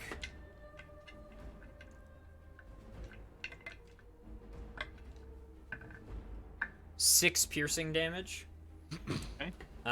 Basically, this knife comes out of the roof, identical to the one he was holding, basically, and it cuts your foot. Everybody else... Well, actually, who got 13 again? Is that Daneth? Yeah. Yeah, Daneth, you also take 6. And then everyone else just manages to dodge out of the way of them right at the last moment. And then he grabs one of the daggers and yanks it off the roof, and now he's holding 2 daggers. And he runs up and is right in tow. And then we hop over to Daneth. Okay. So, let's see, how far away am I? I mean, you're running right now. Oh, yeah. But he is like 30 feet... Well, you're in the front, so he's like 30 feet behind you. Okay, but it seems like we probably can't outrun this guy. So I'm just going to do a quick turnaround and fire a bow shot, longbow. I'll bring out my bow, Elion. Is that still the name of the bow? So I'm gonna roll the hit, and it's still just a d20 for roll that you add like your mod. Because I am a ranger, I get +2. Is a nat 20. Okay, so. All right, so this is a crit. Okay, yep. So nat 20 for that, and I get the +2. Wait, see, what am I? But maybe up and in one hand. Okay, no, just a bonus to attack rolls. So yeah, I roll a d8. You roll, so you'll double the dice. 2, yeah. Double the dice and just add the normal modifier. Okay, that's gonna be 15 damage. Roll a 4 and an 8 +3. So you sort of whip around, pull the bow, and it glides in between your party members and catches him. Perfect aim. Yeah, actually, yeah. It catches him in the knee, and he. Oh God. It catches him in the leg, and he falls to his knees. This sort of looks like maybe an opportunity to get away. Dan, would you like to do anything else? I'm gonna keep on moving. Sure. Because I don't think we need to waste time with this low tier random guard guarding this person. Elion. He's on the ground. He's fallen. He's on the roof, one roof back, and he's on his knee. Right. Do we need to do anything besides run at this point? You think you might be able to escape? I can see him jump the roof between the roofs with an arrow in his leg. An arrow in his leg, yeah. I mean, what is our closest escape from town? I mean, so, you're not stupid. You know that this guy's probably going to call the guards on you, right? So you feel like maybe the best cover might be the woods, which are not far. To your northwest, maybe half a mile. And you can So- sort of duck through fields to get there. And off the roofs, right? Yeah. Eventually. You'd have to get off the roofs, like now, if you want to head northwest. Yep. Just reading here, just a second. So I turn to Haddock and I say, "Can you take a fall?"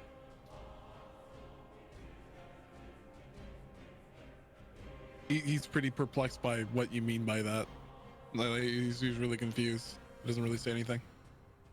Fair. I say, everybody jump off the roof. You have to trust me. Are you gonna jump? I'm gonna jump with them. Yeah. Well, are we? I guess we could do it all together if everybody's keen. Can we say that as we were leaving the window, noticing that I was heading into darkness, I returned my shadow to me Yes. rather than have it disappear Yes. without effect? Yeah. Okay. I'm I jumping. think that's fair. Okay. Okay. Everybody so as jumping. we Speaking of I- jumping, Guys have no choice. look at the little jumpy bean. jump on it, yes. It's me. Adorable. It's you. Oh. All right. So you jump off. Elion, what's your big And- plan? As a reaction, I cast Featherfall, but I can only cast it on 5 people. So Cast I it on have yourself. I'm probably Cast it on fine. myself. Yes, not me. Okay. Well then, in that uh, case, I was gonna say, like, since we have like the girl with us, I was just gonna like carry her with me, like yeah, as we like Right. fall. So you don't have Also, to do it on her as I well. would say Elion, you should whatever your initial inclination of who you were going to cast it on was, do that because you wouldn't have been able to talk to anybody about the, if That's you're just fair. casting it in midair. That's- So what your that's a good initial point. plan was, you got to do it. my initial plan was everybody except for me and Haddock. That's why I asked Haddock too, if they could, because I can cast it on 5. So the girl and the 4 party members that are not me and Haddock. Okay. Sure. And the girl sort of just trusts you, Haddock, if you're going to take the jump. Yeah, we're taking a jump. Elion and Haddock, you sort of, lag a little bit and you're like, let's go. Just go for it. Everybody jumps. Elion and Haddock, you both take 2 damage from the fall. But everybody else you float to your feet. It's very pleasant. And you can sort of, beeline for wherever you want to go. If you look at the map, which I can pull up on stream, you're on the northwest edge of Solepsis, right? So Yes. you're half a mile from the forest. Yeah, a little far. So I'm thinking we just start hoofing it, and Wasn't the see what forest ends where up we got following. attacked? Yeah. Also, there's no time Sure to like was. discuss. By the way, I assume Yeah, you're I just. know. I was No, I know. just clarifying. Yeah. We're running around in a circle talking.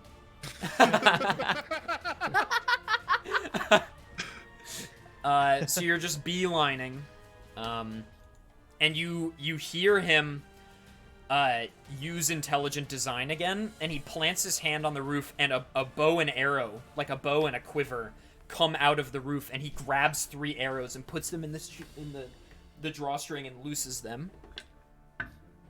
That's a crit. Can somebody tell me what the stats are on a longbow, if anyone has one? Like what for like damage? Attack bonus. Tell me your attack bonus minus your dexterity. It should just be 5, I think. Unless I messed up. Well, you're proficient with it, so yeah, that would check out. Well, he has dex +2. Okay, and then tell me your damage bonus. So what's the damage roll? Like 1d8 or 1d10 or something? 1d8 plus 3. I have. 1d8 The plus plus 3. would be dexterity though, wouldn't it? Yeah, plus dex. Yeah, it's 1d8 plus dex. Okay. Mm-hmm.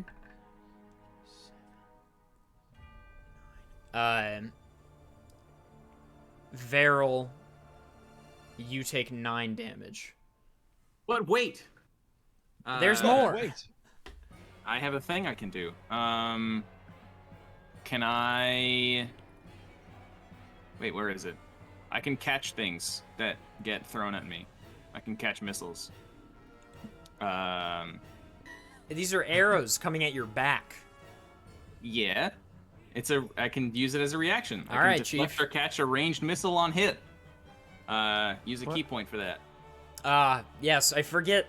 Now that you have key points, we get to see how broken monks are in 5e. I'm so excited. Yeah, so hold on, I've never done this before, so give me a quick second. I can reduce. How much damage is it? 9. 9? Okay, so I can reduce the damage by 1d10 plus my dexterity plus my level, which is just ridiculously broken. I rolled a 10. So You now the take damage is no damage. If the damage is reduced to 0 and the missile is small enough to hold in my hand, I can throw it back. Well, it's an arrow.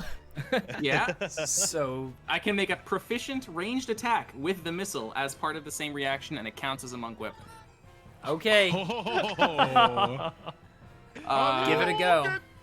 Yeah, I'm just gonna use it as a javelin, basically. Sure, a and tiny throw it back javelin. at him as hard as I can. Yeah, Yeah. This is the first arrow of 3. The other 2 are hitting other people, by the way. that's fine. It's all good. I'm fine. Did what I could. Pull up. Yeah. So I rolled a 4 to hit. That does not hit. So you basically you're and you turn and just catch this arrow and then toss it and then turn back around and you don't even see that it whizzes way far away from him and he's like and then Alencia and Jader, the other 2 come for you. And you both also take 9 damage. Ah. Rats. But where do they hit?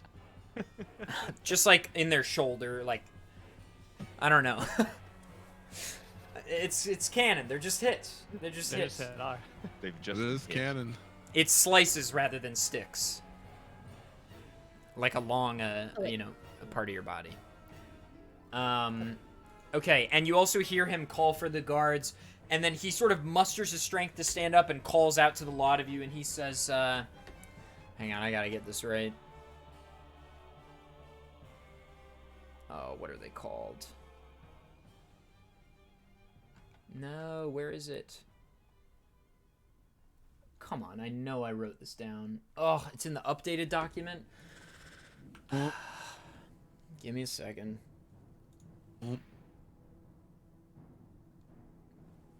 Sorry about this, gamers. I just don't want to get the name of this wrong.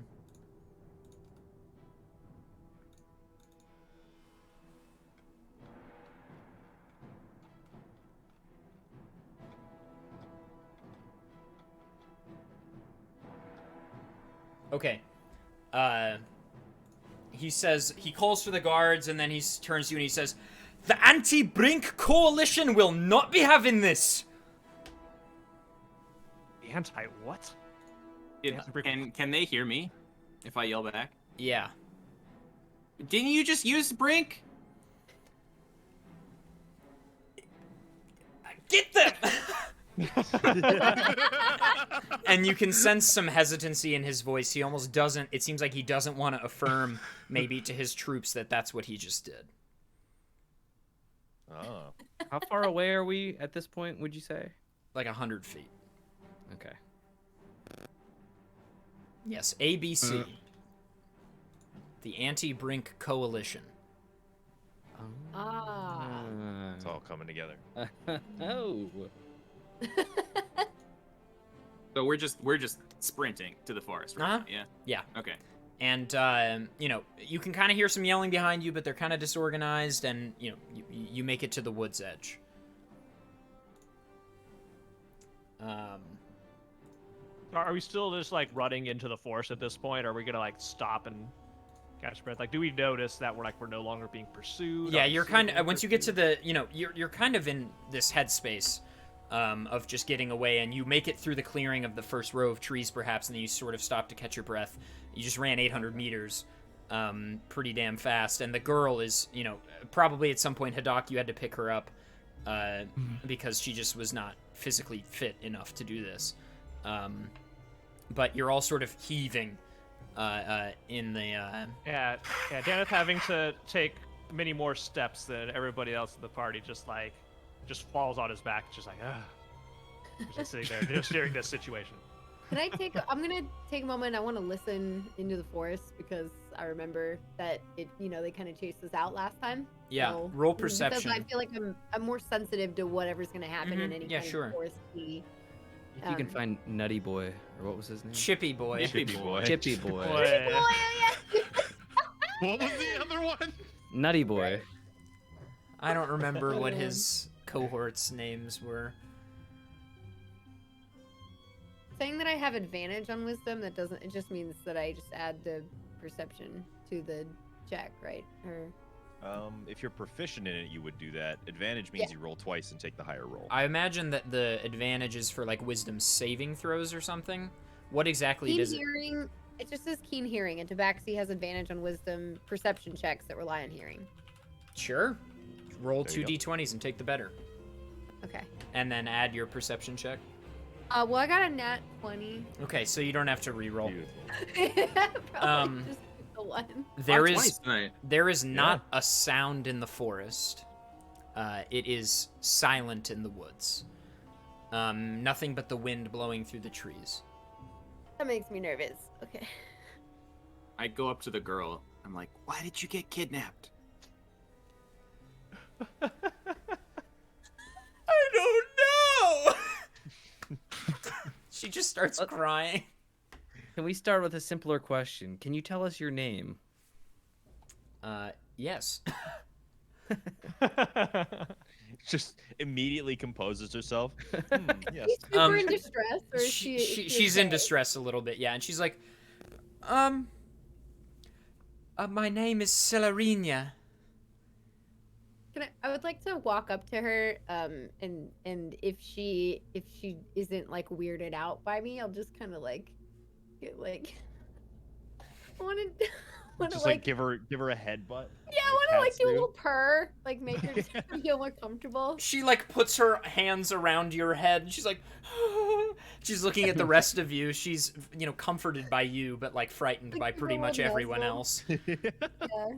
Please know we are here to save you. We are not going to hurt you. We are here to take you home. That's very Please forgive me. I reassuring. thought we were here to take her to the queen.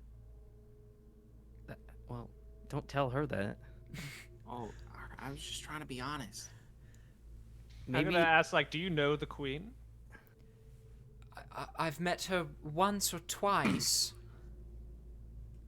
Why is she Do you- so interested in you? Do you know that she's so I'll interested? I'll tell this one, but I don't really want to tell the rest of you. I mean, she's just gonna tell us after. Shut up, Beryl.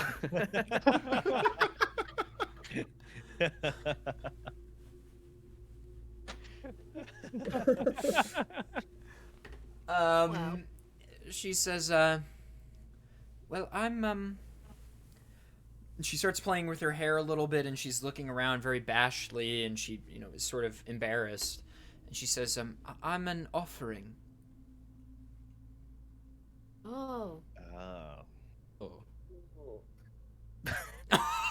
Everyone in the party separately goes, oh.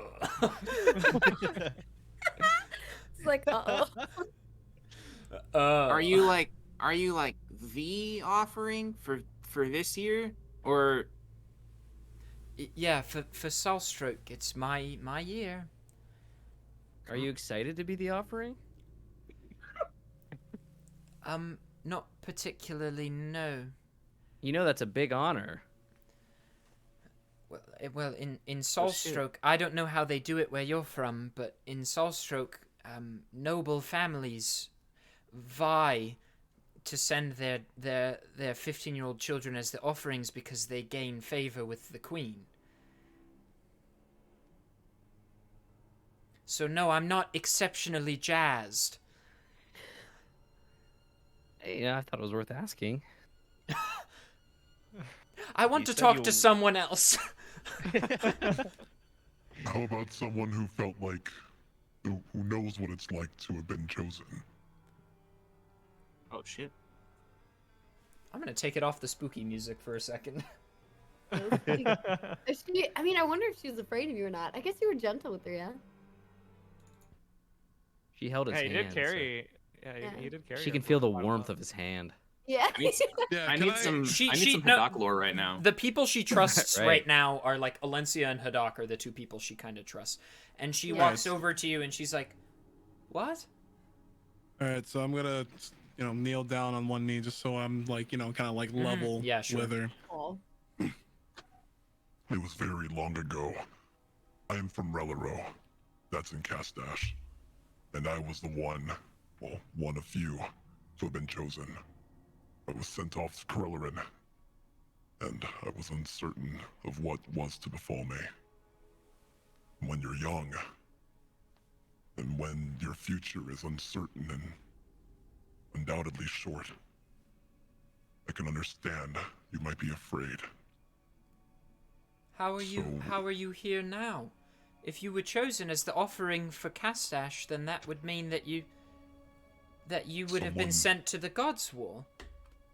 Someone very much young like you, from my age, stood in her place. So, Somebody What I'll say is- somebody volunteered for you. yes, And all of you are from various lands. Daneth is also from Castash, and Jader and Alencia are from Releron, and Veril and Elion from Salstroke, and you never really put two and two together, any of you, that the different nations would have different ways of selecting, but you're all hearing about Salstroke's process, and Hadak is saying that somebody has volunteered for him, and Daneth, at least you do know that in Castash it's a lottery. Plain and simple, all 15-year-olds are placed into a lottery. It's completely random and unbiased, and people can volunteer to take the place of the chosen, and that very rarely happens because offerings are never heard from again. But yes, evidently Hadak is describing that somebody volunteered for him. Can I take another stab at talking to her? Sure. Try not calling it a stab. Yeah. You don't want to scare her. How do I pronounce her name again? Salarina. Salarina. I apologize for before. For I too have experienced something that you're going through. While I personally may not have been kidnapped, my younger brother, when I was very young, was kidnapped. And so I know what your family must be feeling right now, which is why I need to ask you a couple questions. She says, okay. Do you know why the A.B.C. was trying to kidnap you? The guy that was in the room, the one that you fought, I heard him lots of conversations with various people about what's going on, and it seemed like they were keen to stop this year's offering from Soulstroke from being sent, because they hate the gods, and they hate Brink, whatever that is, and they think that by preventing they're just tired of offerings being sent. They don't think there's much point behind it, because we never really hear from the offerings ever again, so they were just kidnapping me so I wouldn't be sent, but I really don't think they cared what happened to me after that. They just wanted to stop me from being sent. What do you want? I don't know. My parents say it's a great honor to be chosen. I come from a noble family, and noble families desire for this because being chosen gives you great favor with the queen, and I understand that, but I feel like my whole life is ahead of me and it's being taken from me.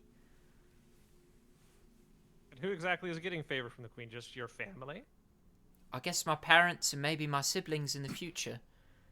And like they're just perfectly okay, trading you for probably wealth and riches and Well, I compacts and I don't think it's so simple necessarily. I mean, I do think my parents love me. I love my parents, but you know, they sat me down and said that we had an opportunity to make things better for our family, and I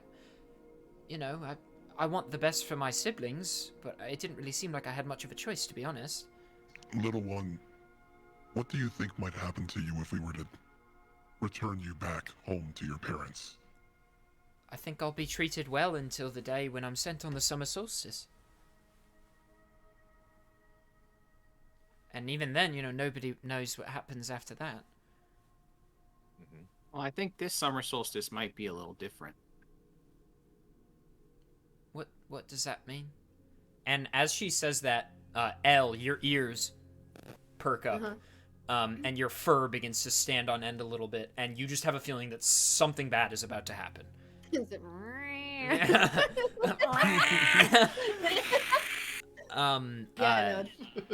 And you just have this feeling from, you know, being in touch with the forest, and your previous perception check is kind of aiding you here. Something is about to take place. You can feel sort of a movement. I will say, well, I mean, does anybody notice my reaction before I speak? Probably not. Well, you're still with the girl, so actually, yeah, probably you were right behind her, and they were all looking at her because she stepped away from you to go talk to Hadak. So I think everybody sees that you're a little out of sorts. Yeah. So I'm kind of feeling out. I'm gonna be like, something's wrong. Something's coming. You feel like maybe a mile away. Okay. It's not. Maybe not it's the here big yet. thing? Is it like the big thing that was chasing us? I'm not sure, but I don't think it's good. Are we? Do we feel Brinks sensitive to whatever's approaching us? No, you do not feel any Brink energy. Now that she's alerted all of us to it, can we all sense it too, or is it just her since it's too far? Well, she's just sort of, from her previous perception and everything, she's kind of feeling that this is happening just naturally, not because of Brink. Yeah. So, but you know, after a moment, you do start to feel. Oh, okay. So it's we should the move. big thing. Yeah. Yeah. We ought to go. Yeah. We all talking to each other. It's the big thing, you guys. We gotta go. We gotta go. It's like we saw what that thing did. What it knew we were here. Like, is it something that like we feel like it knows we're, or is it just doing its thing? I want to nudge the girl like toward Hadak to almost like feel like maybe like get on your shoulders or something. But I'm just kind of a wordless like nudge, be like, Right. you do that, and then can I dart up a tree and try to look? Yeah, So I you could can see. You can see in the distance there is some kind of, the trees are shaking and moving toward, like, it looks like something is moving towards you that's moving the trees. In But I what can't direction? see. It's not like tall enough to peek over. It's moving south towards you, and like all you see is some sort of movement. Okay, like it's not above the tree line No. or anything. Okay. Can I tell based on its speed how quickly it would arrive? 5 minutes. Okay. Okay. Like, we only have a few minutes. It's coming. Where are we going? Away we have from to go that. back to we have to go back to Vellerhan either way, right? Queen or parents? Yeah. So, So that I is, start since I know these woods pretty well, I start heading like northeast, since that's the direction Vellerhunt is. See if Okay. we can like bypass the big thing. Sure. Follow along. So, you know, as the lot of you are traveling, sort of running, probably, you know, ducking behind trees, trying to stay out of the way. Let's get... Say, watch for the vines. Watch for vines. And you know, it's weird. Like, it really doesn't feel like there's anything amiss in the forest except for something, and it is pitch black. So, you know, whoever has dark vision, Vera leading the way, and anybody, you know, sort of trying to just like navigate between the trees.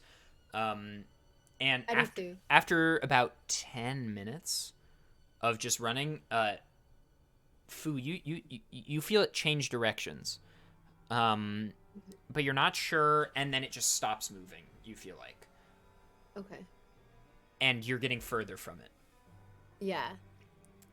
And you feel like either it's being stealthy or it's stopped tracking you. Okay. I assume based on, like, I mean, I know I'm bipedal, but I could probably also run on all fours. I assume I could run pretty fast. So I might be a little ahead. I'm gonna turn around and just stop for a moment and be like, it stopped. I'm not sure why.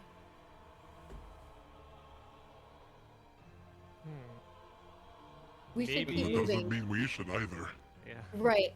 Yeah. We should keep moving, but just be aware. I'm just gonna turn around and keep going. And there are moments, Alencia, where you feel like maybe it's moving again, but you can't tell, and it doesn't really feel like it's getting close to you. You're not really sure. Okay.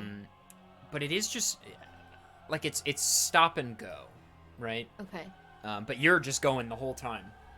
Yeah, I'm And just going. after maybe like an hour of sort of like hesitant, run walking and trying to evade, you reach the edge of the woods.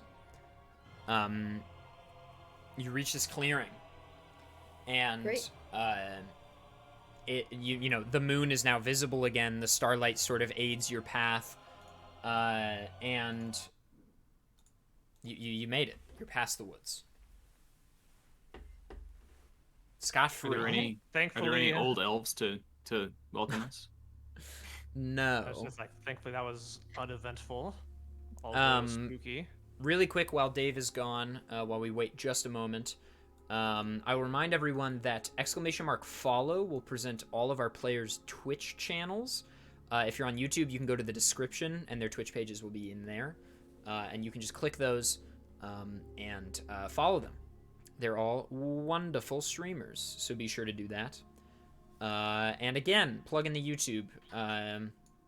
We've passed 500 subscribers. I think I said at 1,000 I would do a dance. And at 10,000, I'll dunk myself into a body of cold water. I think that's what I said. And I will do those things. Awesome. So, obviously those are far milestones, but, you never know. Halfway there. Oh, living on a prayer. Oh, whoa, living on a prayer. Oh, whoa. Other than that, I think we'll probably have a chat after the episode to talk about 2 weeks from now, since it's right after the 4th, which matters to... During GDQ. Oh, it's during GDQ. Okay. Yeah. No episode in 2 weeks. I forgot about that. Good. You can see Dangers play Mario Odyssey Talk at 2%. You can And see I will be talking to him before as well. Fu do interviews. And Fant do tech work and stuff. People And won't see me do any of. that's So if true. you don't- Well, so if it behind the looks scenes. smooth, if everything looks smooth, then you don't get to yell at me. And Bobby, Danny, and I are just going to be chilling. And Dave also. We're going to be big chilling. Big chillin'. But Big yeah, chillin'. no episode in 2 weeks, unfortunately. So we'll probably do 3 weeks from now. So just so you know, we'll go ahead and resume now, I guess, because Dave will probably be back in a moment. So you're in this clearing, and you can't really see Velerhent quite yet. But you know that you're somewhat close. And it's this big clearing with like no trees, but there's this one huge, massive tree in the sort of the middle of this clearing that looks ancient. Like it's this huge old tree that is just in the middle of this field. Do I know of any significance to this tree? You don't really remember it being there at all. Like you don't remember a tree being here. Like I'm unfamiliar with the area, or it's like I'm surprised that this is here? Like a little bit of both. Okay. Can I walk up and sniff it, see if it's good, safe? Because I really want to scratch on it. It's like a half-mile away. Oh, okay, never mind. Maybe when we get there.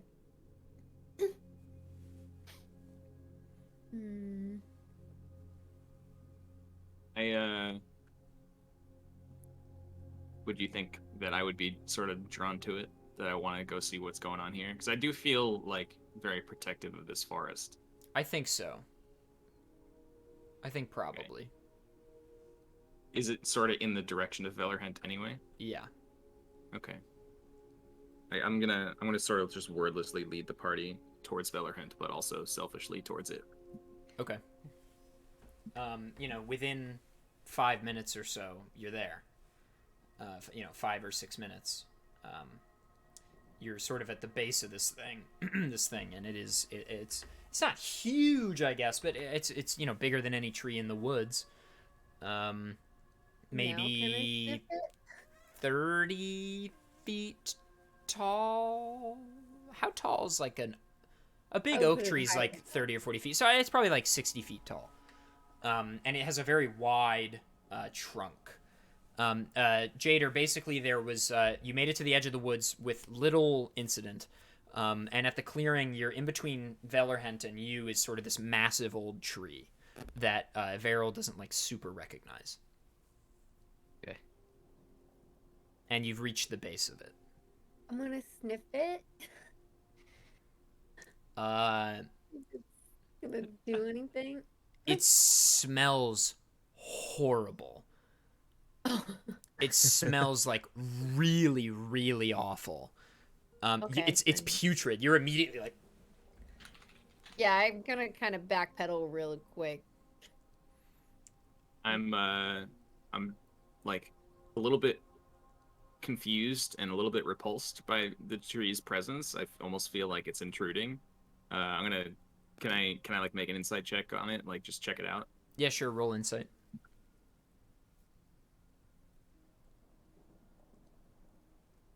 18. What are you doing to check it? Are you just like looking at it, or? I want to walk up to it. I want to touch it and maybe like see if I can scratch a little bit of the outer layer of bark away. It feels. How do I want to say this? It doesn't feel like it's just a tree. And you feel sinister intent within the bark as you sort of scratch it away layer by layer. And you're like touching it and it just feels strange, and then it like, you're sort of feeling this like energy from it that is, just a little bit off. And then all of a sudden it begins to, a piece of the wood chip, it falls off and then creaks and moves and jostles. And it just, and it stands on 2 big feet and sort of creaks and shakes, and leaves begin to fall and acorns fall down. And this 60-foot tall thing just turns and backs up a little bit and looks at all of you. And we are gonna roll initiative. Oh. Does it have Alright, like a then. face? Yeah, it has these big black eyes that are sunk into the, like, they don't have pupils or anything, it's just black. And then this big open mouth that sort of looks like almost like the trees in the Lost Woods in Breath of the Wild, just sort of agape and, cragged, and it's, munching and everything. Give me a second here.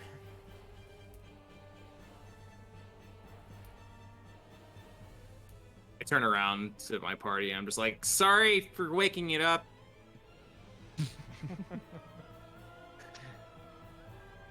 Hadak. I got a 6. Veril. 13. Valencia. 12. Jader. 14. Elion. 5. Daneth. 9. Okay, up first is Jader. Wow, I wasn't expecting that. Well, I mean, wood is usually weak to swords, so I'm going to Those are the types. That's the type matchup. I'm going to take my long sword with one hand, and I'm going to try and swing my sword at it and attack it. Sure. Oof. Does a... So remind me, roll a d20. And then add your attack bonus. Does a 10 hit? No. Okay. Is that your turn? Actually, no. I'm going to use my second wind. I'd like to regain some health. I can use a bonus action to regain a hit point equal to 1d10 plus your fighter level. All right, 1d10 plus 4. So I regained 12, but my max... Basically, I'm maxed out at my 33. Nice. And I would like to back away, too, if possible. Yeah. This thing's pretty big. Yeah, this type of thing is not going to have, like, attack of opportunity on you. It's quite slow. So you're able to back away, no problem. And, you know, you were probably, like, 10 feet from it at the time, so you can back, like, 20 feet away.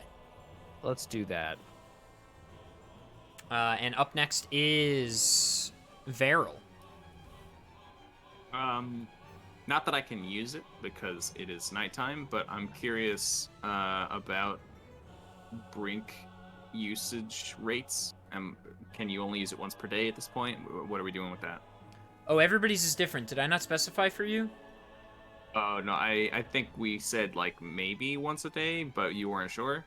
Did we say... It was about your key points, wasn't it? It doesn't cost key points to use. Right. I think if it exhausts its key points, you have to... I mean, how do you gain key points back? With a rest? Yes, let's do that. If you ever exhaust key point, like, does it have key points of its own, or does it take from your pool? It gets half of my key points. Okay, when it exhausts its key points, it can no longer be summoned until you've rested. Mhm. But I think it can just be summoned and recalled whenever otherwise. Okay, sounds good. Alright, so I am, like, right at the base of this thing, because I'm the one who was, scratching it awake. I feel kind of weird about just whacking a tree with my quarterstaff, but I'm gonna try it anyway because I got no other things to do. So I'm just gonna take a big wind up and just try to hack at it with my quarterstaff. And it's going to be probably not good enough to hit. 10. That does not hit. Okay. I'm standing in front of a 60-foot tree and I just totally miss. Hey, I missed too. I feel your pain. You guys are startled. Is that Are you your gonna turn, punch it, Varel? Yeah, I'm gonna seeing that I missed, I'm gonna take my opportunity and just try to punch it. It's not gonna do much, but let's see. That one is a 25. That's a hit. Okay, cool. I do 9 damage from my punch. That's not bad. That's nice. That's a hell of a punch. Yeah. I just love that image in my head. You punching It a tree. splinters a little bit. And then it's just like... Excellent. Up next is Alencia. Okay. We didn't talk about the bonus damage with my Brink. It was mostly just the other aspect of it. I didn't know if I sent it to you. I have all it's, the details that you sent. But Yeah. So when you steal, Yeah, I that's thought it additional. didn't- That's additional. So you do the damage of the claw attack plus what you're stealing. Oh, okay. Plus another 50%. Yes, correct. Okay. I am going to do a thing. I'm gonna do Oh, my thing. Is this a Use brink? the Is claw this brink? and Get myself a little cut, because easy peasy. And I will say, virtuous beast, and that's the action. But then I can still move, right? Yes. Okay. And then I have feline agility allows me to use a burst of speed, so I can double my speed. Sure. And I'm gonna climb the tree up toward its base, where I can like find like the base, like stay within like near the main trunk section. So I'm not on a branch. I'm like Okay. Sure. above Yeah. its Yeah. head, maybe. Sure. Okay. Okay. Great. Is that your turn? Yeah, that's all I can do, I think. Yep. Excellent. Daneth. Okay, so I'm going to run in, and this is something I completely forgot to. I knew that I could do as a ranger. If I could have picked a weapon specialization, fighting type specialization that I never did. But I decided on two weapon fighting because you know how badass it's just dual wielding weapons, right? And so with two weapon fighting, it's like when I engage in two weapon fighting, you can add your ability modifier to the damage of the second attack. Okay. So that's what that does. So it does the second attack doesn't have like the disadvantage of being like lower.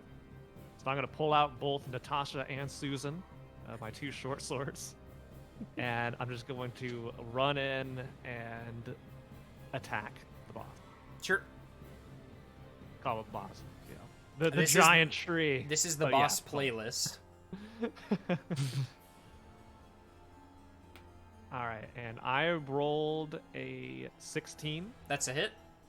Okay. Now, I haven't done dual wielding before, so do I have to like do it for both weapons, or does it Do you count? have a multi-attack? What do you take? Multi-attack. I don't know what that is. You'll get it at level 5. So you can only attack once. Oh, shoot. Well, okay. I guess I'm slashing with my left hand here. Sure. So I'm Roll gonna damage. Roll a d6. 3, so that is 7 damage. Nice. It does feel like it's almost like the tree is alive, so much so that like it's almost like you're cutting its skin, like unarmored skin, when you cut the bark, and like it is like purple ooze begins to seep out like sap, and it is in pain even from just these like the punch and the slash. Up next is Hadak. Ah, Doc. Thank you. All right. Think you're Well, what? Like you guys are gonna kill it before I even do my thing. No, there's plenty of time. This is the boss after all. So from range, I'm going to cast a spell called Guiding Bolt. So I got to make a range spell attack against a target, which is obviously that old thing. I'm going to roll an 18. Does that hit? Yep. All right. So upon that, so there are two things. I'm just going to do the damage first. So that's 4d6 radiant damage. Let me grab my die. For 15 radiant damage. Nice. And the next attack roll made against this target before the end of my next turn has advantage. Okay. So I'm going to move up the full 30 feet to him. Like Yeah, that puts you flush with him, basically. All right, cool. So with that, I'm going to cast a bonus action and use it to cast Spiritual Weapon. So when I cast a spell, weapon appears, I can make a melee spell attack against that creature and attempt to do that. With advantage. Mm-hmm. It's like playing a quick play spell card and then...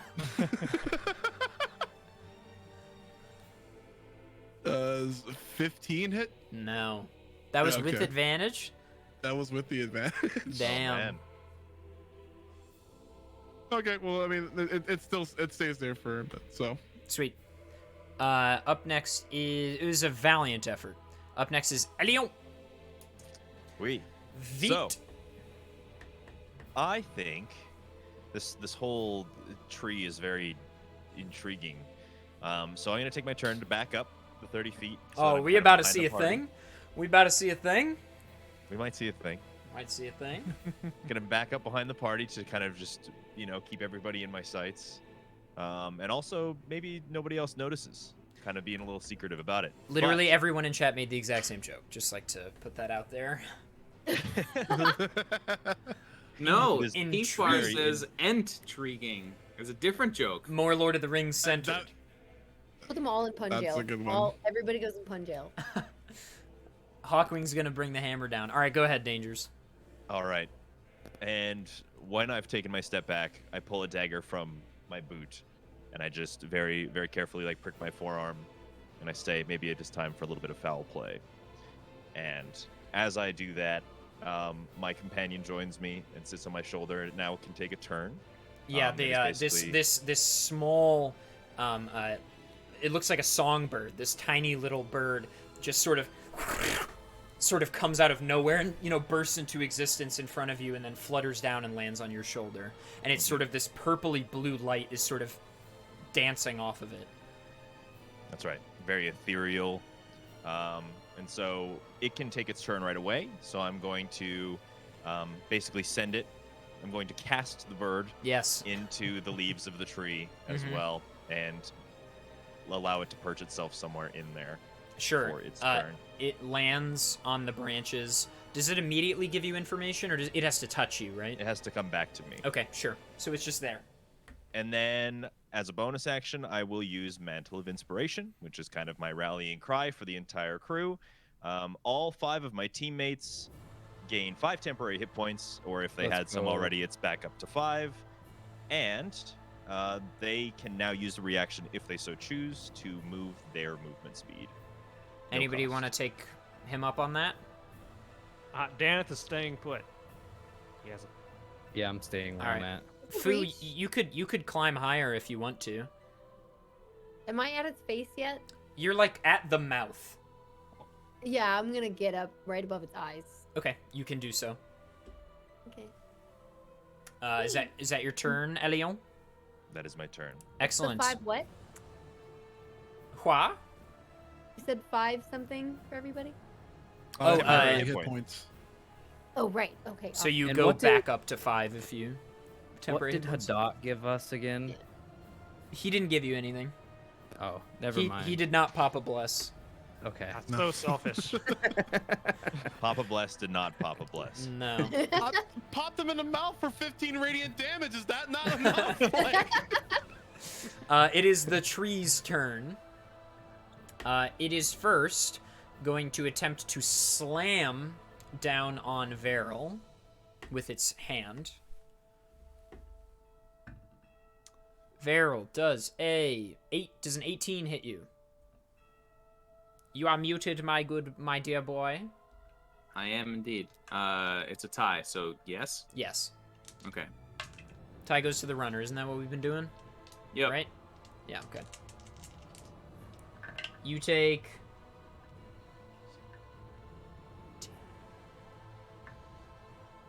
Oh, it's never good when he has to add for 4 seconds. 15 damage. Dang. Oh. Temporary hit points coming in handy. It just smacks you right atop of the head. It's not fun. Doing, you know what I mean? Barrel's just like in the ground, like all these heads stick up or something. If anyone's seen Naruto, it's like when Naruto's hitting Pain over with the thing, and he's getting stuck into the ground. And then he's gonna grab in his left hand. He pulls out a rock, or like a clump of ground that he clasps together, and he throws it at Elion. Well, that doesn't hit.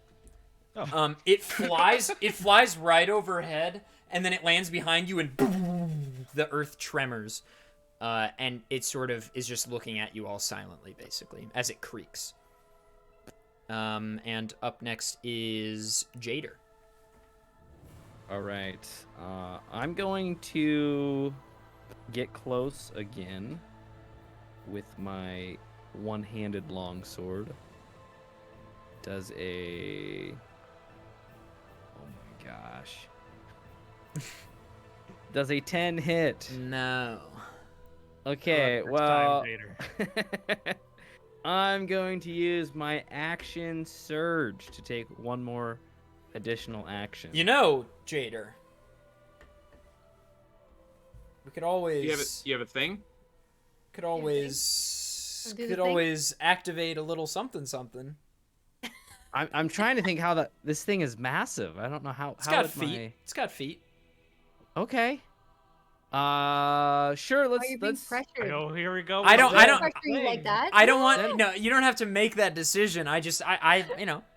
No, I've been waiting to show it off. But I didn't. I thought it was too big. So I think you can do it for one of the feet probably. Let's do it on one of the feet. I'm gonna use my action surge Let's do it on one of the feet. Great. I'm gonna Is use my. this a group thing? This is a group thing. This is a group This thing. is a group thing. All right. I'm going to poke my hand on my longsword. Timeout. Draw some.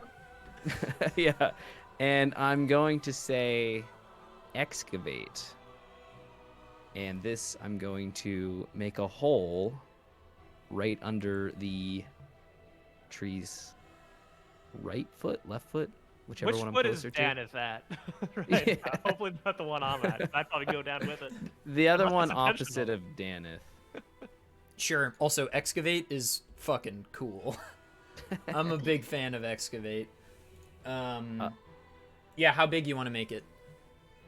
I'm gonna make it 10 feet deep. Okay. And how wide? I'm just gonna make it max hole. Okay, Just 5 foot radius. biggest hole I can make. All right, 5 foot radius, 10 foot deep. Yes. Okay, so Jader basically, when he says excavate, and I guess Jader, how do you want to do you want to point where you want it to go? That could be cool. Sure. So Jader points at, which foot are you pointing at? The one that's opposite of Daneth. He just Okay. pulls out a hard hat and like a clipboard. Pull out a shovel. You can go anywhere with a clipboard and a safety vest.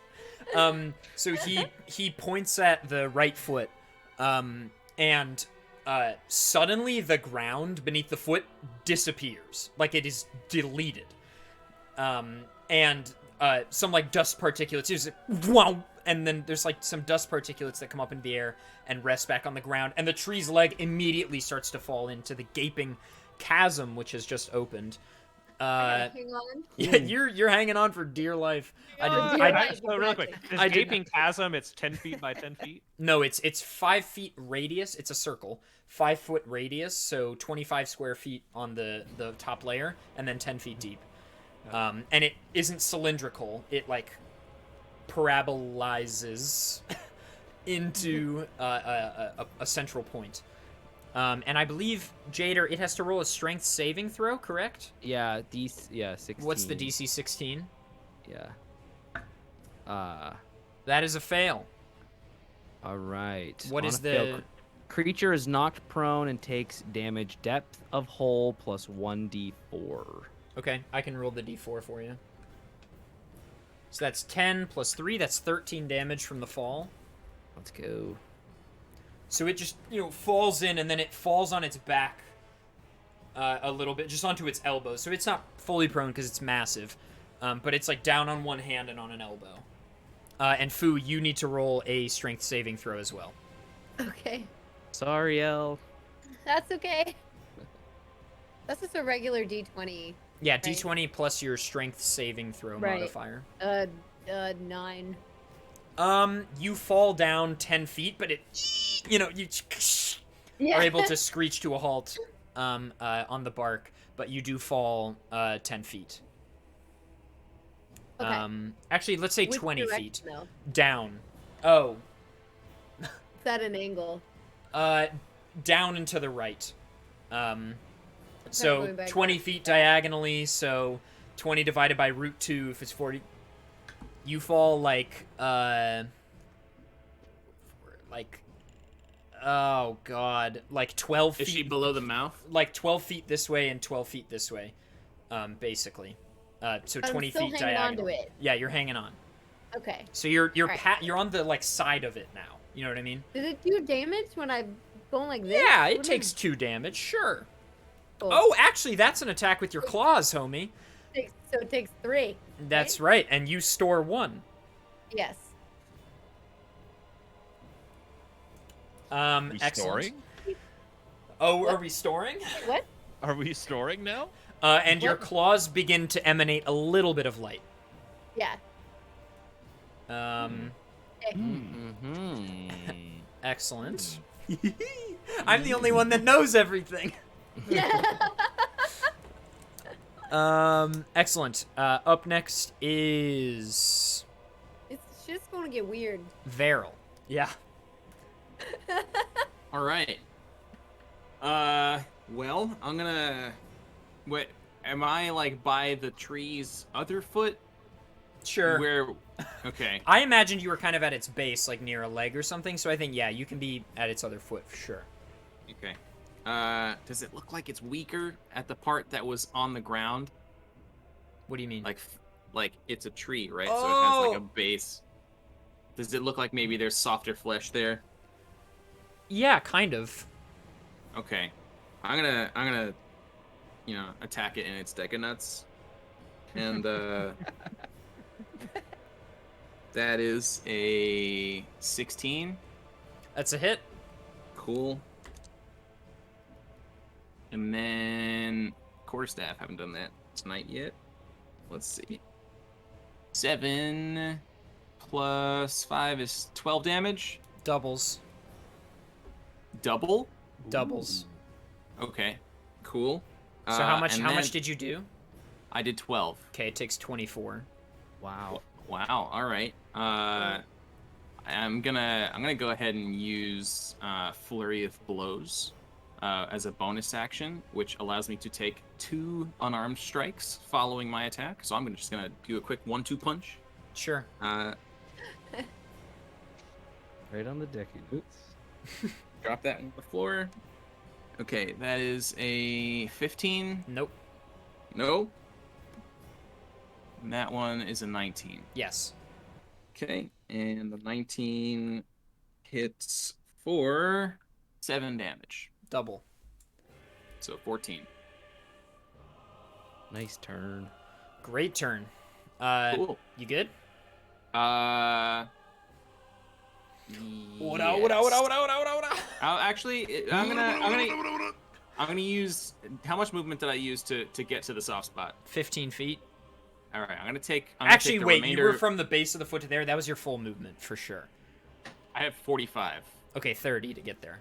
Okay, I'm gonna use 15 to step back a bit. Okay. Up next is Alencia.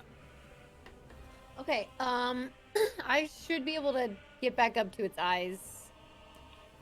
Yeah. You can get level with the eyes, I think. Yes, that's where I want to go. Yeah, I have 20 climbing speed, whatever, naturally. So yeah, you can get back to where you were. Okay.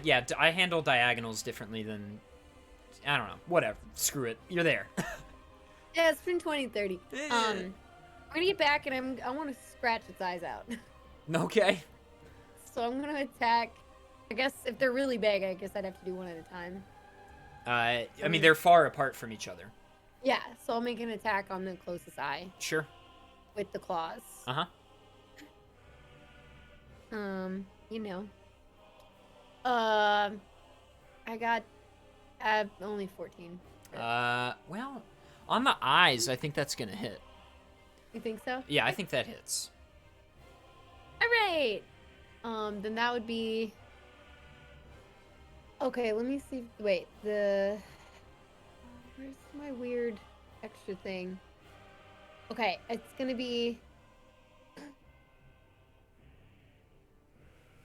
Danny, do you know if the psychic damage comes in for this? If it's the claws, or if is it just with the bow? Or Since it's the Fey Ranger, I think it's just the bow. I think. Okay, cool. All right, then it would be. So I would do. 5 regular damage, and then do we round up or Round up. down? Round up. Round up. Yeah. So 8. Okay, and you store 3. And I store 3. Yeah. Your claws begin to shine a little more brightly. Okay. Is that your turn? You've already moved and attacked, so. Great. Up next is Daneth. All right, so I'm still sticking close to the tree. Oh, also, So- Alencia, sorry. Keep track of how many turns have passed. Oh, right. I believe it's 5, right? 5. Yeah. After activation, yeah. Yeah, keep track of that. I think this is Yeah. 1. I think this is the first one, right? Oh, yeah, that is. Because, I mean, I hit it once. Right, but that last was, turn. yeah, so this is the first one. Okay, Cool. Daneth, go ahead. All right, so I'm gonna stick close to the other foot that's not sticking inside the hole from Mhm. excavate, and I notice the attack that was previously made on the so-called Deku Nuts, and I'm probably too far away from it. I don't want to move. I want to stick close to this foot. So I'm gonna pull out my bow, Elion, and attempt to attack that sensitive area. Sure. So I'm going to roll it. That it is a 14 plus 5 is 19. That hits. And so it's just 1d8 for damage. It's a 1 plus 3, so it's only 4 damage. Hey, damage is damage. Darn. Is that your turn? That's my. Okay. Hadak? Okay. Where the? All right, never mind. Just looking at what I can possibly do here. All right, cool. I'm going to. I guess I'm going to strike at the other leg, but I'm going to do so with another melee spell attack called Inflict Wounds. So, well, I'll just roll the die and see if I can hit that.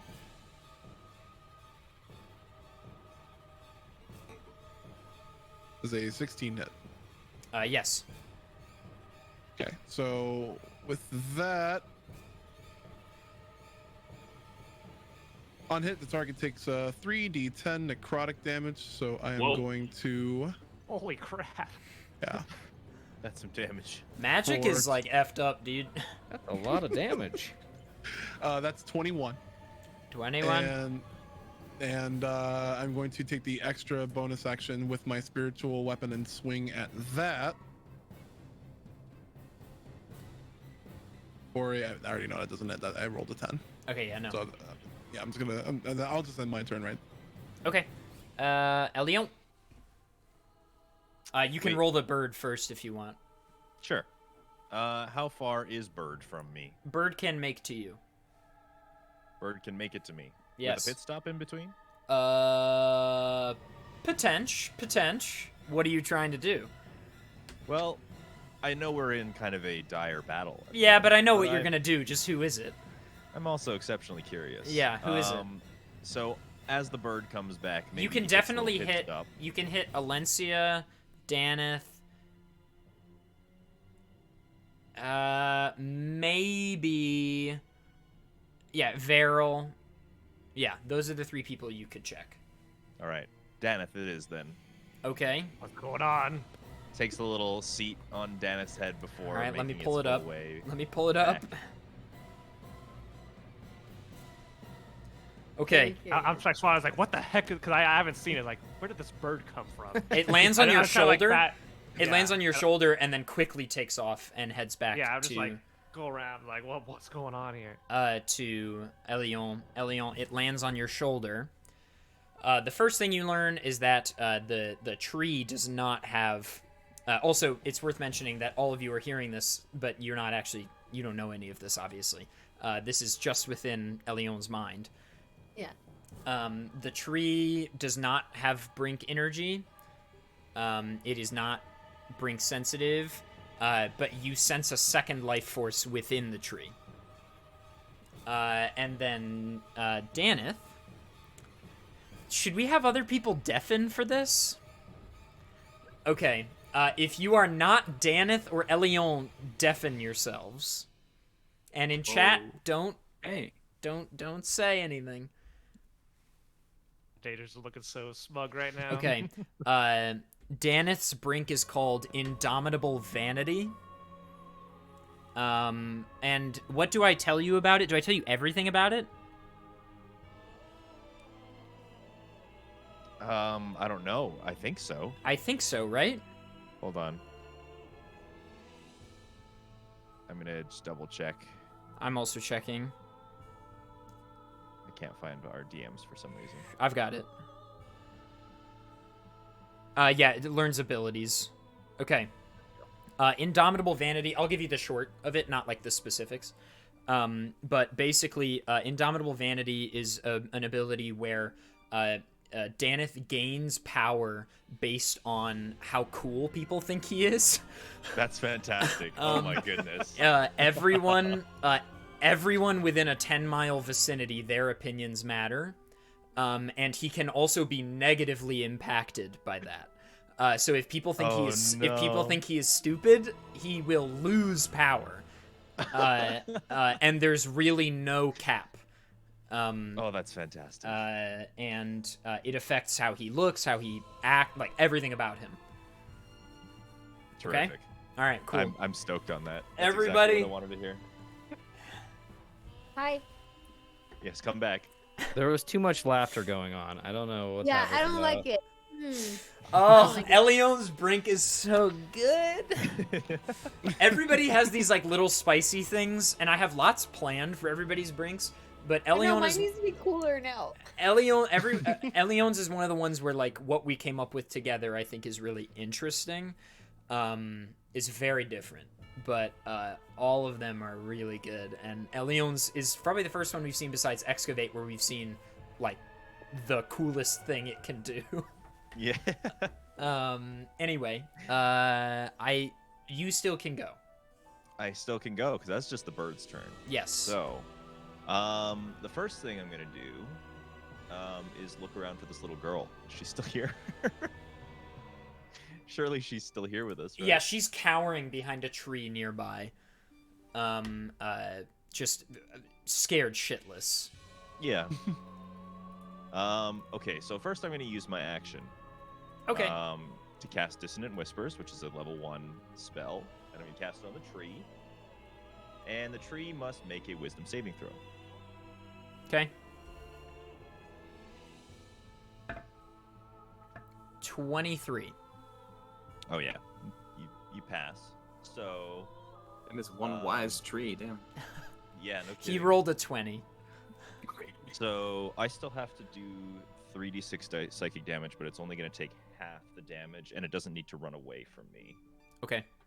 which is what it would have had to do. So 4 damage. All right. And then as a bonus action, I'm going to turn to the little girl and ask her as kindly as I can, of all the heroes that are here today, which one is your favorite?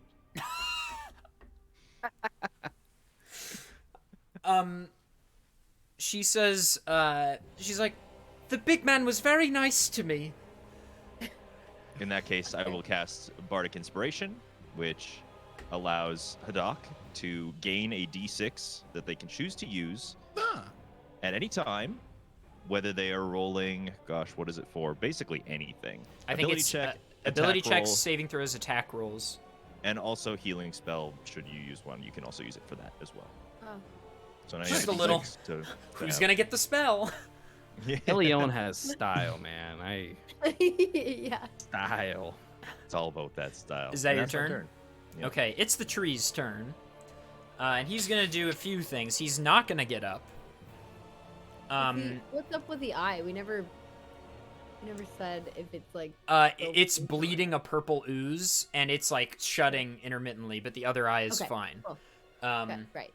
It's gonna plant one of its hands in the ground, and like roots go down, you see, and it's going like this against the ground, and then 2 small versions of the tree pop up in front of it.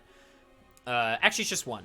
Sorry, there's just one of them that pops up out of the ground. It's like a small version of him that looks like faster. And then he opens his mouth. Who is at the Deku nuts right now? I had moved 15 feet back from them. Right, and Daneth was shooting it with an arrow, so he was at the foot, which is like Yeah, I 30 was at feet the away. foot. Okay, and then Jader is at one of the other feet. Is that the one where the hole was Yes. made, I think? Or I he's don't might be rem- in between. Well, no, because you were trying to hit the foot, so you're probably there. And then Haddock is at that same foot with you. Yeah. It is going to use Felled Ooze, which is it. L, you start to feel like a sloshing inside of it, and before you're able to do anything, its Great. mouth opens and just it vomits purple ooze out of its mouth onto the battlefield. At least that's past me. Yeah, you're like Yeah. like a little blowback. Uh-huh. And Haddock, Jader, Veril, and Daneth make Constitution saving throws, please. Oh no. And remember, Does Haddock, does the you goo can count use as a missile? no, That I can catch? no, no. It says it count as it's just like an attack. Haddock, you can use your D6 here if you want to. Okay. Also worth mentioning Right. that D6, you can basically choose to use it up until adef says it hits or misses. So if you rolled badly and then you want to use it on top You of that, can then after. you can. Yeah. Okay. I was just gonna save it anyway. It's fine. Okay, But thank Veril, you. 18. you pass. Jader, Nice. 11. you fail. Daneth, Yay. Good. 14. you fail. Haddock, Damn. Also 14. okay. Yikes. Well, you can use the thing now. Oh, but he now that knows you it know that you failed, failed. so But I know. Yeah. Is it it's, before or it's out, after? before the pass or fail, but after the roll. Oh, Okay. Yeah. No. That's fine. Yeah. I'll save it. Veril, you take 10 poison damage. Yikes. Okay, well, I would have been dead if I didn't pass, so... Those of you that failed, you take 20 poison damage. Oh, that's Does- big. Hey. Wow. Does You this- you also, the three of you, now have disadvantage on your attack rolls and ability checks until you use an action to dispel it. And anyone in contact with the purple ooze on their turn takes 1d4 poison damage. So you're all that four include currently me? stepping in it. Okay, so really quick, because this is important, did that count as like the attack from... Yes. Okay, so I have a special ranger ability called Giant's Killer, or Giant Slayer. I'm assuming this thing would be counted as, something... it's just like a large enemy. Yeah, it's huge. And that its is, I character get a is huge. free attack when a large or larger foe attacks or misses within 5 feet. And it's Okay. and I'm sitting on the foot, so that means I just get a free attack. Go ahead. So do I still have to roll the hit dice? Yes. And do everything there? Yeah. Okay. Also, how's I got everybody doing? 19. We still good? Yeah. We're gonna I run a got- little over tonight, if that's okay with everybody. I got 19. 19, that Hit. hits. Okay. And yeah, I guess I'd probably just hit with one myself here. That is a 6 plus 3 for 9 damage. Okay, nice. That didn't count as like my turn, so I shouldn't have to roll a poison thing. That was just like Correct. an action I Yes. So that's its turn, but now the tiny tree is gonna go. And it starts bounding quickly towards Haddock. It's like 10 feet tall. And it runs over to you, Haddock, and then takes out a big hand and begins to swipe. And right as it does this, you hear the little girl's voice. And she staggers forward, and you can kind of see out of the corner of your eye, and Elion, you definitely see this. She, doesn't know what she's doing. And suddenly you just feel Brink energy pour out of her. And she says, she doesn't even know what she's doing. She just goes, quid pro quo. And the tree explodes. And then she falls unconscious to the ground. The little tree. Yeah, the little tree Oh, okay. bursts. It explodes, and she falls to the ground unconscious. Did it explode with any ooze, or is it just No, it just, shattered? Okay. it is decimated. Damn. And Haddock, you're just standing there, and it was about to swipe at you, and it's gone. And she is unconscious near Elion. And it's someone's turn. It's Jader's turn. Jader, you take 1d4 poison damage. Here you go. You take 1 damage. Okay. So Jader, you can use an action to dispel this poison nonsense that's going on you, where you have disadvantage on things. But that will be an action. You can also just try to hit anyway. My hits have not been going well. I'm gonna. You know what? I'm gonna try and hit it. I'm gonna try and hit the. Sure. So you'll roll. I'd like to try and hit the sensitive yes. spot on this tree. You will roll 2 d20s and take the lesser. Okay. Sorry.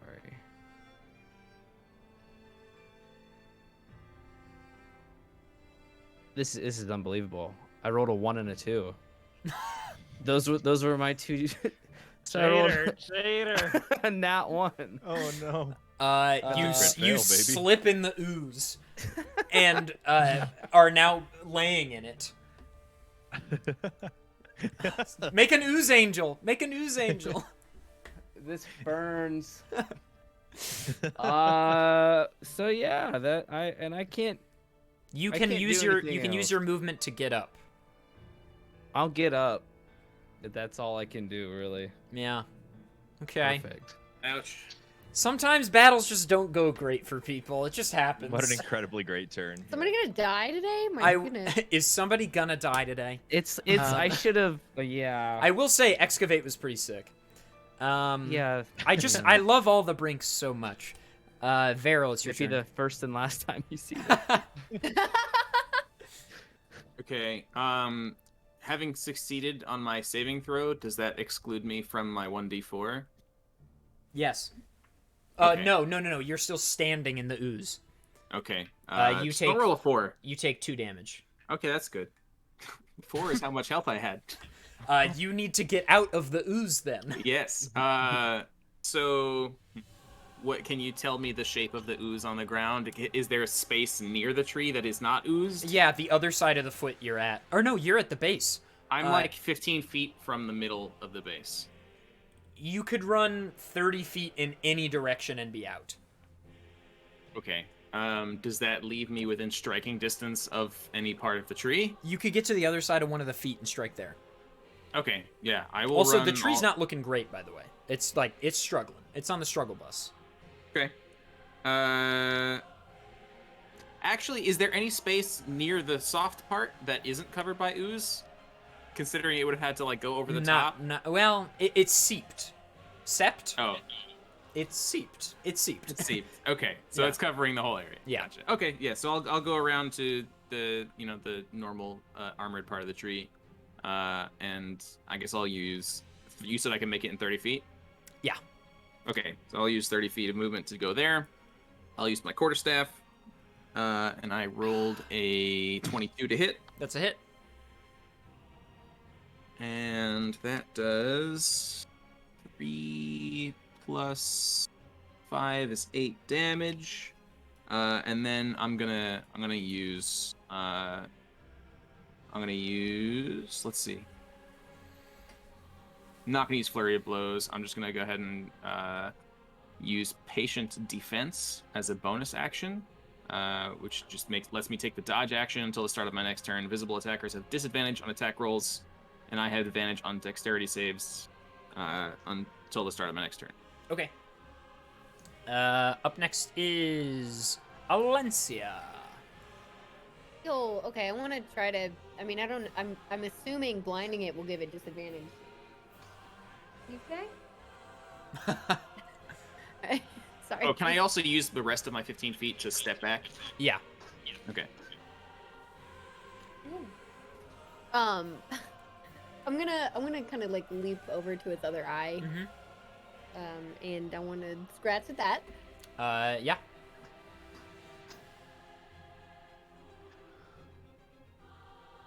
Oh, okay. I got a 19. That hits.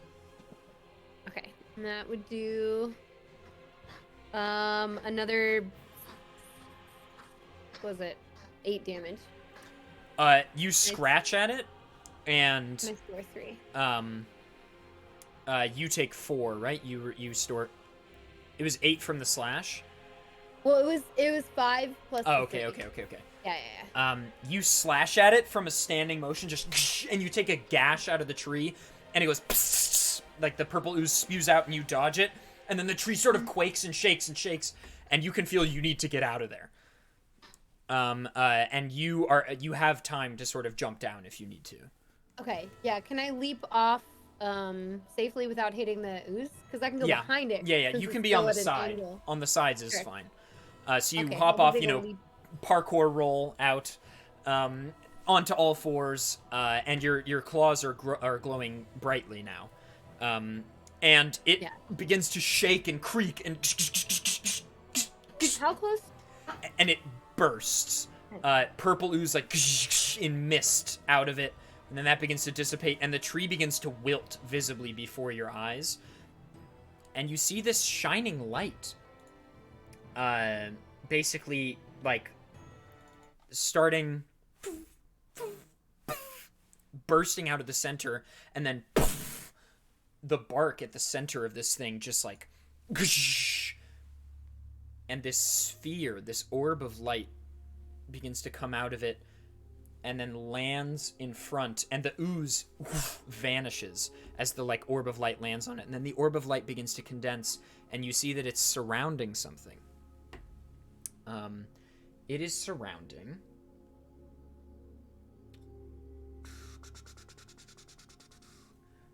where is it? It looks like a fox, but maybe twice the size of a typical fox. Not huge, but twice the size of like your small fox. So maybe like a husky, the size of like a husky. And it has no eyes and 6 legs, and it is stark white. And it sort of trots, and everywhere it steps, flowers begin to bloom beneath its feet. And it looks at all of you with its non-eyes, and then it scampers into the woods. And the color of the woods begins to instantly change the moment it bridges the gap of the tree line, and the woods start to become brighter and more green. And Veryl, your family obviously was very in touch with the forest, and this, you'd never seen it. It's so rare for a non-animal to see it, but this is the spirit of the forest. And as many of you know, the spirits are sort of the force that has taken up in the world in lieu of the gods. They're just these like ethereal creatures that imbue nature energy, and they watch over the realms now in place of the gods. Daryl starts to cry a little bit. What'd you say, Alencia? She grew up with him as well, just in the jungle. Yeah, so Elle, you can kind of tell this is what this... I mean, they all take different shapes and sizes, but you can tell that's sort of what this is. Right. Yeah, so the tree wilts away, and you're left at the scene of the battle. Veryl's looking pretty beat up. Is the ooze gone, you said? Yeah, it's gone. Okay. The forest spirit deleted it. I'm gonna instantly... Okay, go ahead. Oh, no, sorry. I mean, you can go. I was gonna instantly rush over to the unconscious girl who literally saved my life, and see if she's okay after using all of that fine energy. She's just like a coma would be the right word for it. She's like just asleep. So she's just conked. Okay. Mm-hmm. Okay. I'm gonna hop on over to Veryl, and I'm going to say excuse me, and then I'm going to just take his arm and lick it. And are you giving him all of it? Yeah. Okay. Veryl, you regain 7 health points. Ooh. And as she does this, her claws begin to dim. Mm-hmm. Wow. That's pretty cool. I like that. Wow. Wow. It'll get cooler, okay? It's gonna be. Oh, it's gonna get really cool. I have some stuff planned. Fu had some great ideas that will happen, but there are also some things she doesn't know yet that will happen that are gonna be cool. There's some cool stuff coming for everybody. So yes, you're in the wake of this great battle. The tree has been slain. The forest has been saved. if people are comfortable, we can wrap up Soulstroke tonight and then move on to something completely fresh in 3 weeks when we come back, just so we don't have to like come back just for a meeting with the Queen here. Sure. Sure. Yeah. So You guys okay? Works for me. you know, what's your guys' plan now? You know, you've got the girl, she's unconscious. You know, your path to Velerhent is open, and it's almost morning. Any chance Yeah, we like, could we got- rest till morning? You could set up a camp and get a long rest for sure. I know some of you have if adventuring everyone else kits. wants to. Yeah, I say we do it. All right, yeah, you're able to get a long rest, and when you awake, you know you probably slept in a little bit. It's like 10 a.m. Because you needed the long rest. You're all fully recovered. All spell slots are back. If your brink requires resting, it's back. And the girl is still asleep. All right, so I say we head back. Yeah, we have the queen or her family. We need to see the queen, but do I we mean, it want sort of seemed like they were on the same side, no? Yeah. Well, we're not going to get an eyes with the queen if we don't return or don't. So, you know, if this truly is about being chosen to go to the God's Wall, well, you know, if we do our job and we make sure everything's okay, then there's nothing to worry about, right? I say we just go straight to the queen because that's the more important thing for our objective. Wouldn't that also mean that we are aiding the gods in a way by giving them their offering, which isn't, you know? I don't Well, think we have much choice. Hopefully the offering doesn't happen. Hopefully we can save her from. Or we just leave the queen in the dark and say see ya. But that was an For important once, mission we Daneth, had. I like your idea. I'm with Daneth on this one. Wow. Thank you, Jader. Wow. I get a Also, little bit I smug. really love that only Elion and Daneth know what Daneth's brink is. And Daneth, you don't even know that Elion knows. Yep. Yes.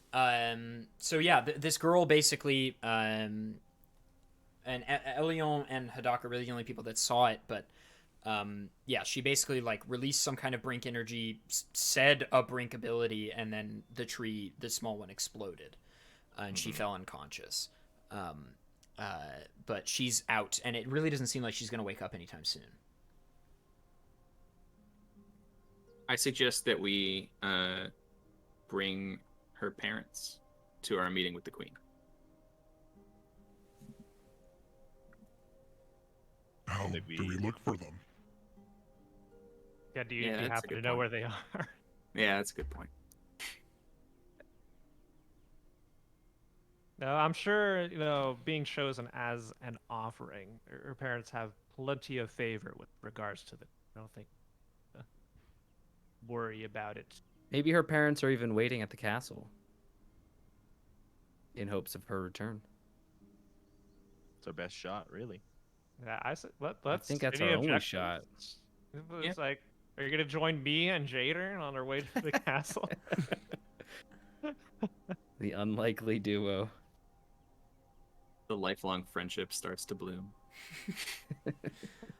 Okay. So, you know, for all intents and purposes, you make it to Velerhent, no problem.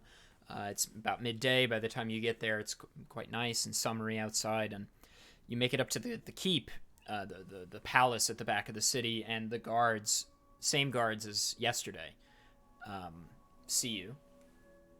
And they see the girl, and they're like, "Oh, you got her. Oh my god." And you were all, you know, you rested, but you all look a little beat up. And it's clear that you've been through some shit to make this happen. And they're like, come right in. And they open the doors for you, and they sit you down. Like, you go up all these stairs and through all these hallways, and they sit you down in this like main room with like 2 sofas and a table in between and a desk on the far end at some windows that overlook the sea. and they're like, the queen will be with you shortly, and they back away and they leave. And Haddock probably is just holding the girl, basically. Yeah, and, like she's still with me, right? and you can just set her like on the sofa if you'd like. And you're just in this like regal office, basically. It's like the Oval Office, essentially, except with all these windows that overlook the sea. And you're on these two black, really nice sofas, with this large glass table in between you, and this girl is sort of just sleeping next to you, just like completely conked on the side of the couch. It's quite beautiful in here. Oh. This is too much stuff. There are lots of paintings and books and, you know, all manner of things. And there are paintings you recognize.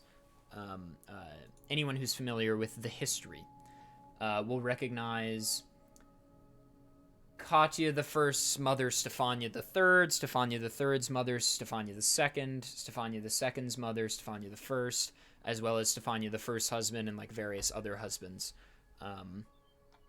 throughout that line. And there's a portrait of Katya the First as well, and she's quite beautiful, and she's very young in the painting, maybe in her 20s. But you know that this was many years ago. She's airless and aged. Not aged. She is 12 plus 32. Oh, she's not aged. She's 45. 12 plus 32, 44. She's 44. And the doors open, and she walks in, and she's wearing this black, very all-business dress, and she's not wearing any shoes. And she's got this long, blondish brown hair. And she comes and grabs the chair from her desk and just holds it, walks over, puts it at the table, and sits down, and she says, "Thank you all so very, very much. I am ever so thankful of your returning our offering back to Solstroke, back to Velahant. As the poster said, anything I can do for you, name it." So do we get any sort of payments, perhaps? I wish it was like I know we need to talk to her, but get some like coin on the side, right? She says, absolutely. I mean, we can pay you, absolutely. Within reason, of course, you know, the kind of job that would pay such as this. But I sense, you know, I'm no fool. I sense that perhaps there is a reason you've come to see me. After all, my guards informed me yesterday that you'd come to see me, and you turned round only to go get the girl to make counsel. So I really am curious. Why? I know, Varel, you know, now's your time, buddy. Okay. So the words aren't my specialty, but the world's gonna end. It gets shorter every time. Yeah. And she says, if I had a penny for a time, anyone comes into this room and says that, I'd have millions. Okay, Tell her about this your time, You this already time do. I dreamed it though, Excuse me? and some of my dreams are coming true, and so this one will too. She looks at you and she studies you very hard, and she says, all right. Say I believe you, and I'm not so sure yet. You seem like upstanding folks, but say I do. What exactly is taking place? An apocalypse from Right. the gods. Oh, from the gods. Well, my family does have quite the history. That is a good way to convince me. Tea, anyone, by the way? Would anybody like a cup of tea? Perhaps a shot of brandy or a wine? I'll Tea take the would be brandy. fine. What'd you I'll say, grab them. Elion? Tea would be fine. Some milk, please. Milk, excellent. And she snaps her fingers, and this like butler hurries in, and she whispers in his ear, and she says, "Anything for you, the larger fellow and the skinny one who can't speak." No, thank you. And she says, "Oh, dearie, we should look after the girl in a moment. Thank you, that'll be all." And he rushes out and shuts the door. And she says, "Very well, the gods. What exactly is the play here?" So it's gonna happen on the solstice, so we don't have a lot of time. Yes, well, about 27 days by my count. Give or take, yeah. And what exactly is taking place? What was your dream, your vision? What was it? Honestly, I can't recall the exact details in real life. Oh, But the point, which dream would you? The one about the apocalypse?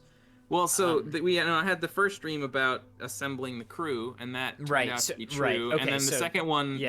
which happened after You're we standing atop the god's wall, and you look down at Zethus, Right. and then a dark clouds, and you saw the summer solstice, and dark clouds come from Terrell, right? Yeah. symbolizing death or whatever. Okay. So I relay that as best as I can. Sure. She says, "Interesting. Well, I will be honest. It does feel like it's been altogether too long since we've had a major incident. The gods do like to tarry, come down and toy with us, and make things happen. And certainly, I have been thinking it's a bit overdue for another. But it's your word against no one's." Honestly. Well, our group here, we didn't know each other before like last week, and then I dreamed that there were 6 people, myself, 2, that were supposed to battle against the gods, or at least that's what I thought. And when I went to travel to find them, I just knew. And then now we can all use the brink, and even Chimath knew that we could use the brink. I'm so sorry. 2 queries, if you'll excuse me. The first of which is, you said brink. And she takes a little hairpin out of her hair and cuts her finger, and you feel massive amounts of brink energy hitting you. And she's like, "You can feel this, yes?" Oh, yeah. See it in Excellent. our faces. And she wraps around her finger a little cloth and ties it. And she says, "Okay. And you said you fought Chimath." Well, more like we didn't die while she was there. Right, yes, well, that is how it tends to go with the gods. I was at the Battle of the Terrellian Wastelands all those years ago. Oh, I fought the gods too, there. Well, my great-great-grandfather, of course, was the one who was tricked by Eurelian, as you know. Yes, well, ultimately, we all know how that story ended. My feud with the gods and my family's feud with the gods is ancient at this point, practically. Excellent. Well, you fought Chimath, sort of. Didn't die, which means she probably has people out to kill you, which unfortunately I can't really help with. They're beyond the law, those folk. And I'm sort of having my own problems with the anti-Brink coalition, as it were. You fought them, you understand. But the fact that you're here means I can probably deal with that on my own. Excellent. I'll invade Selepsis on the morrow, I think. I'll lead the troops. It's been a while since I've gone into open battle. It's exciting. Look, I'm interested. I'll do what I can. How did you get here, and where are you headed next? We'll need to tell the other leaders, and we don't have as much of an inner circle as we used to in the days when we really fought the gods. We're sort of fallen out of touch, as it were. So I recommend going and talking to the other leaders as you have me, and come summer solstice, whatever you need, I'll be there. Even if you're wrong, if it means a full frontal assault on Terrell, to be honest, I kind of want to. I've been meaning to do it for a while before I can't fight anymore. I'd like to kill a god. I really would. After all, Getzthin was the only one that got to back in the day. That damn massive man from Releron. He was really the only one that got a good shot in. And I'd like to really... Did you say Gethson? You know of him? My dear boy, are you from Releron? He's my idol. Yeah, that checks out. Fighter from Releron, you would idolize him. Yes. I fought with him. Well, he fought alongside me, really.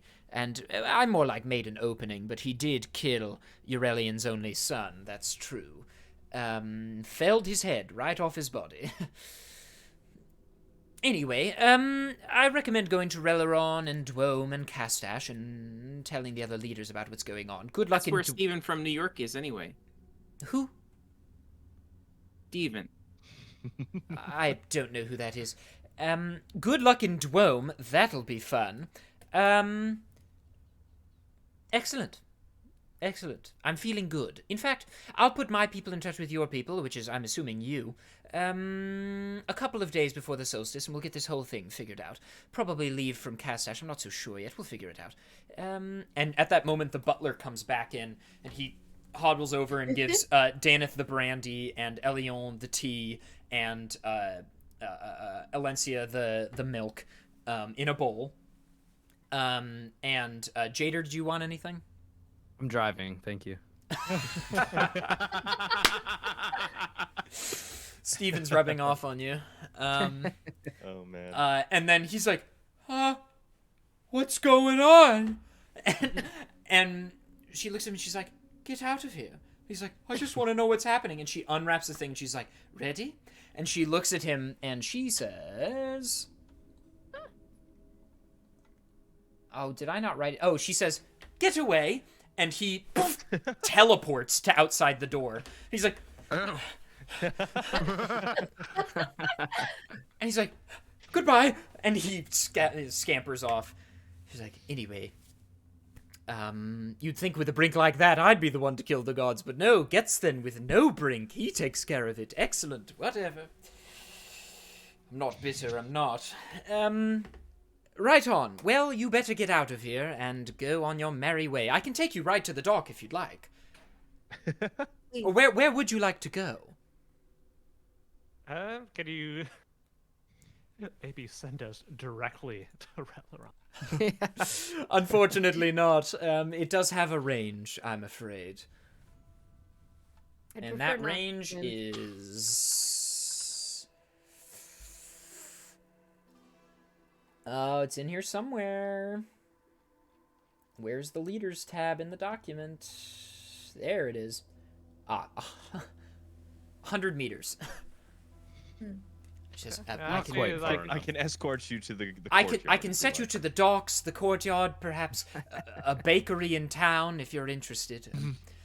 But really, I think you better be on your way. And however you got here, you should take the same way out. Yeah, I think we could take a lift to the dock.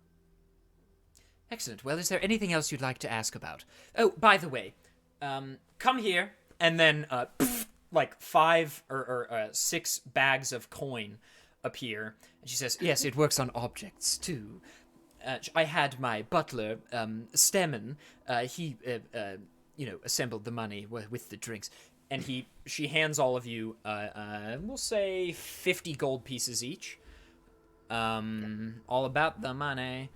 All right, it worked. And she hands you all the bags and she says, right on, are you ready? Or is there anything else to discuss?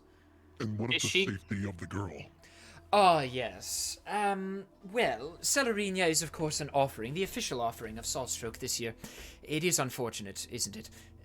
But her family has chosen her, and it's the honored tradition in Saltstroke, and that's how it is, and she will be sent on the summer solstice, but perhaps if things change on the summer solstice, we can come to a different agreement, but at this time, that is her fate. Why is she asleep, by the way? Oh, no reason. It's Oh. Well, that's rather quite the strange thing to journey say. here. No, it was quite the journey getting back here. We had Hadak, to what did you evade some say? captors. No, he just said It was been quite the journey, and I Right, well, will there's a try ton no of residual further. brink energy just pouring out of her. Does anybody want to tell me about that? I'm gonna attempt to intimidate and try to cut the conversation short about the brink, Okay. about her and the brink, and just I would pry no further. and I'll roll for that. For an 18. She says, very well.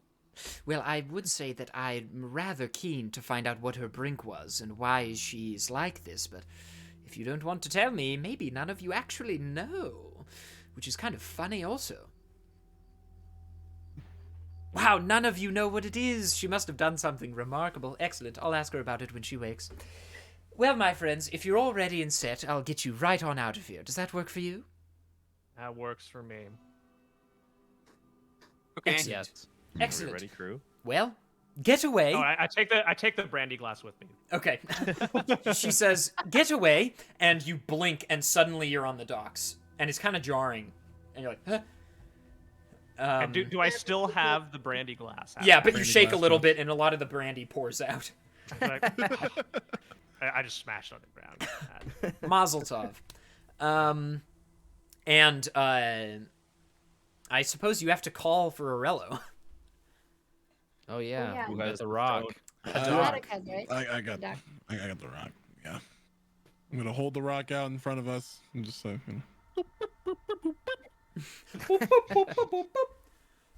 What's up, guys? How'd it go? anyone want to talk? Does anyone want to talk? I don't like talking. The queen Need a knows. ride. The queen knows now. Queen knows now you need a ride. Great, I'll be there in 15 minutes. And his ship is quite fast. He's there in a flash. He pays the dockhand again. You get on the Golden Razor and you set sail, and he's like, where to? Home? To Releron, crew. Releron? Excellent. We'll make way east. And he begins to set a course due east.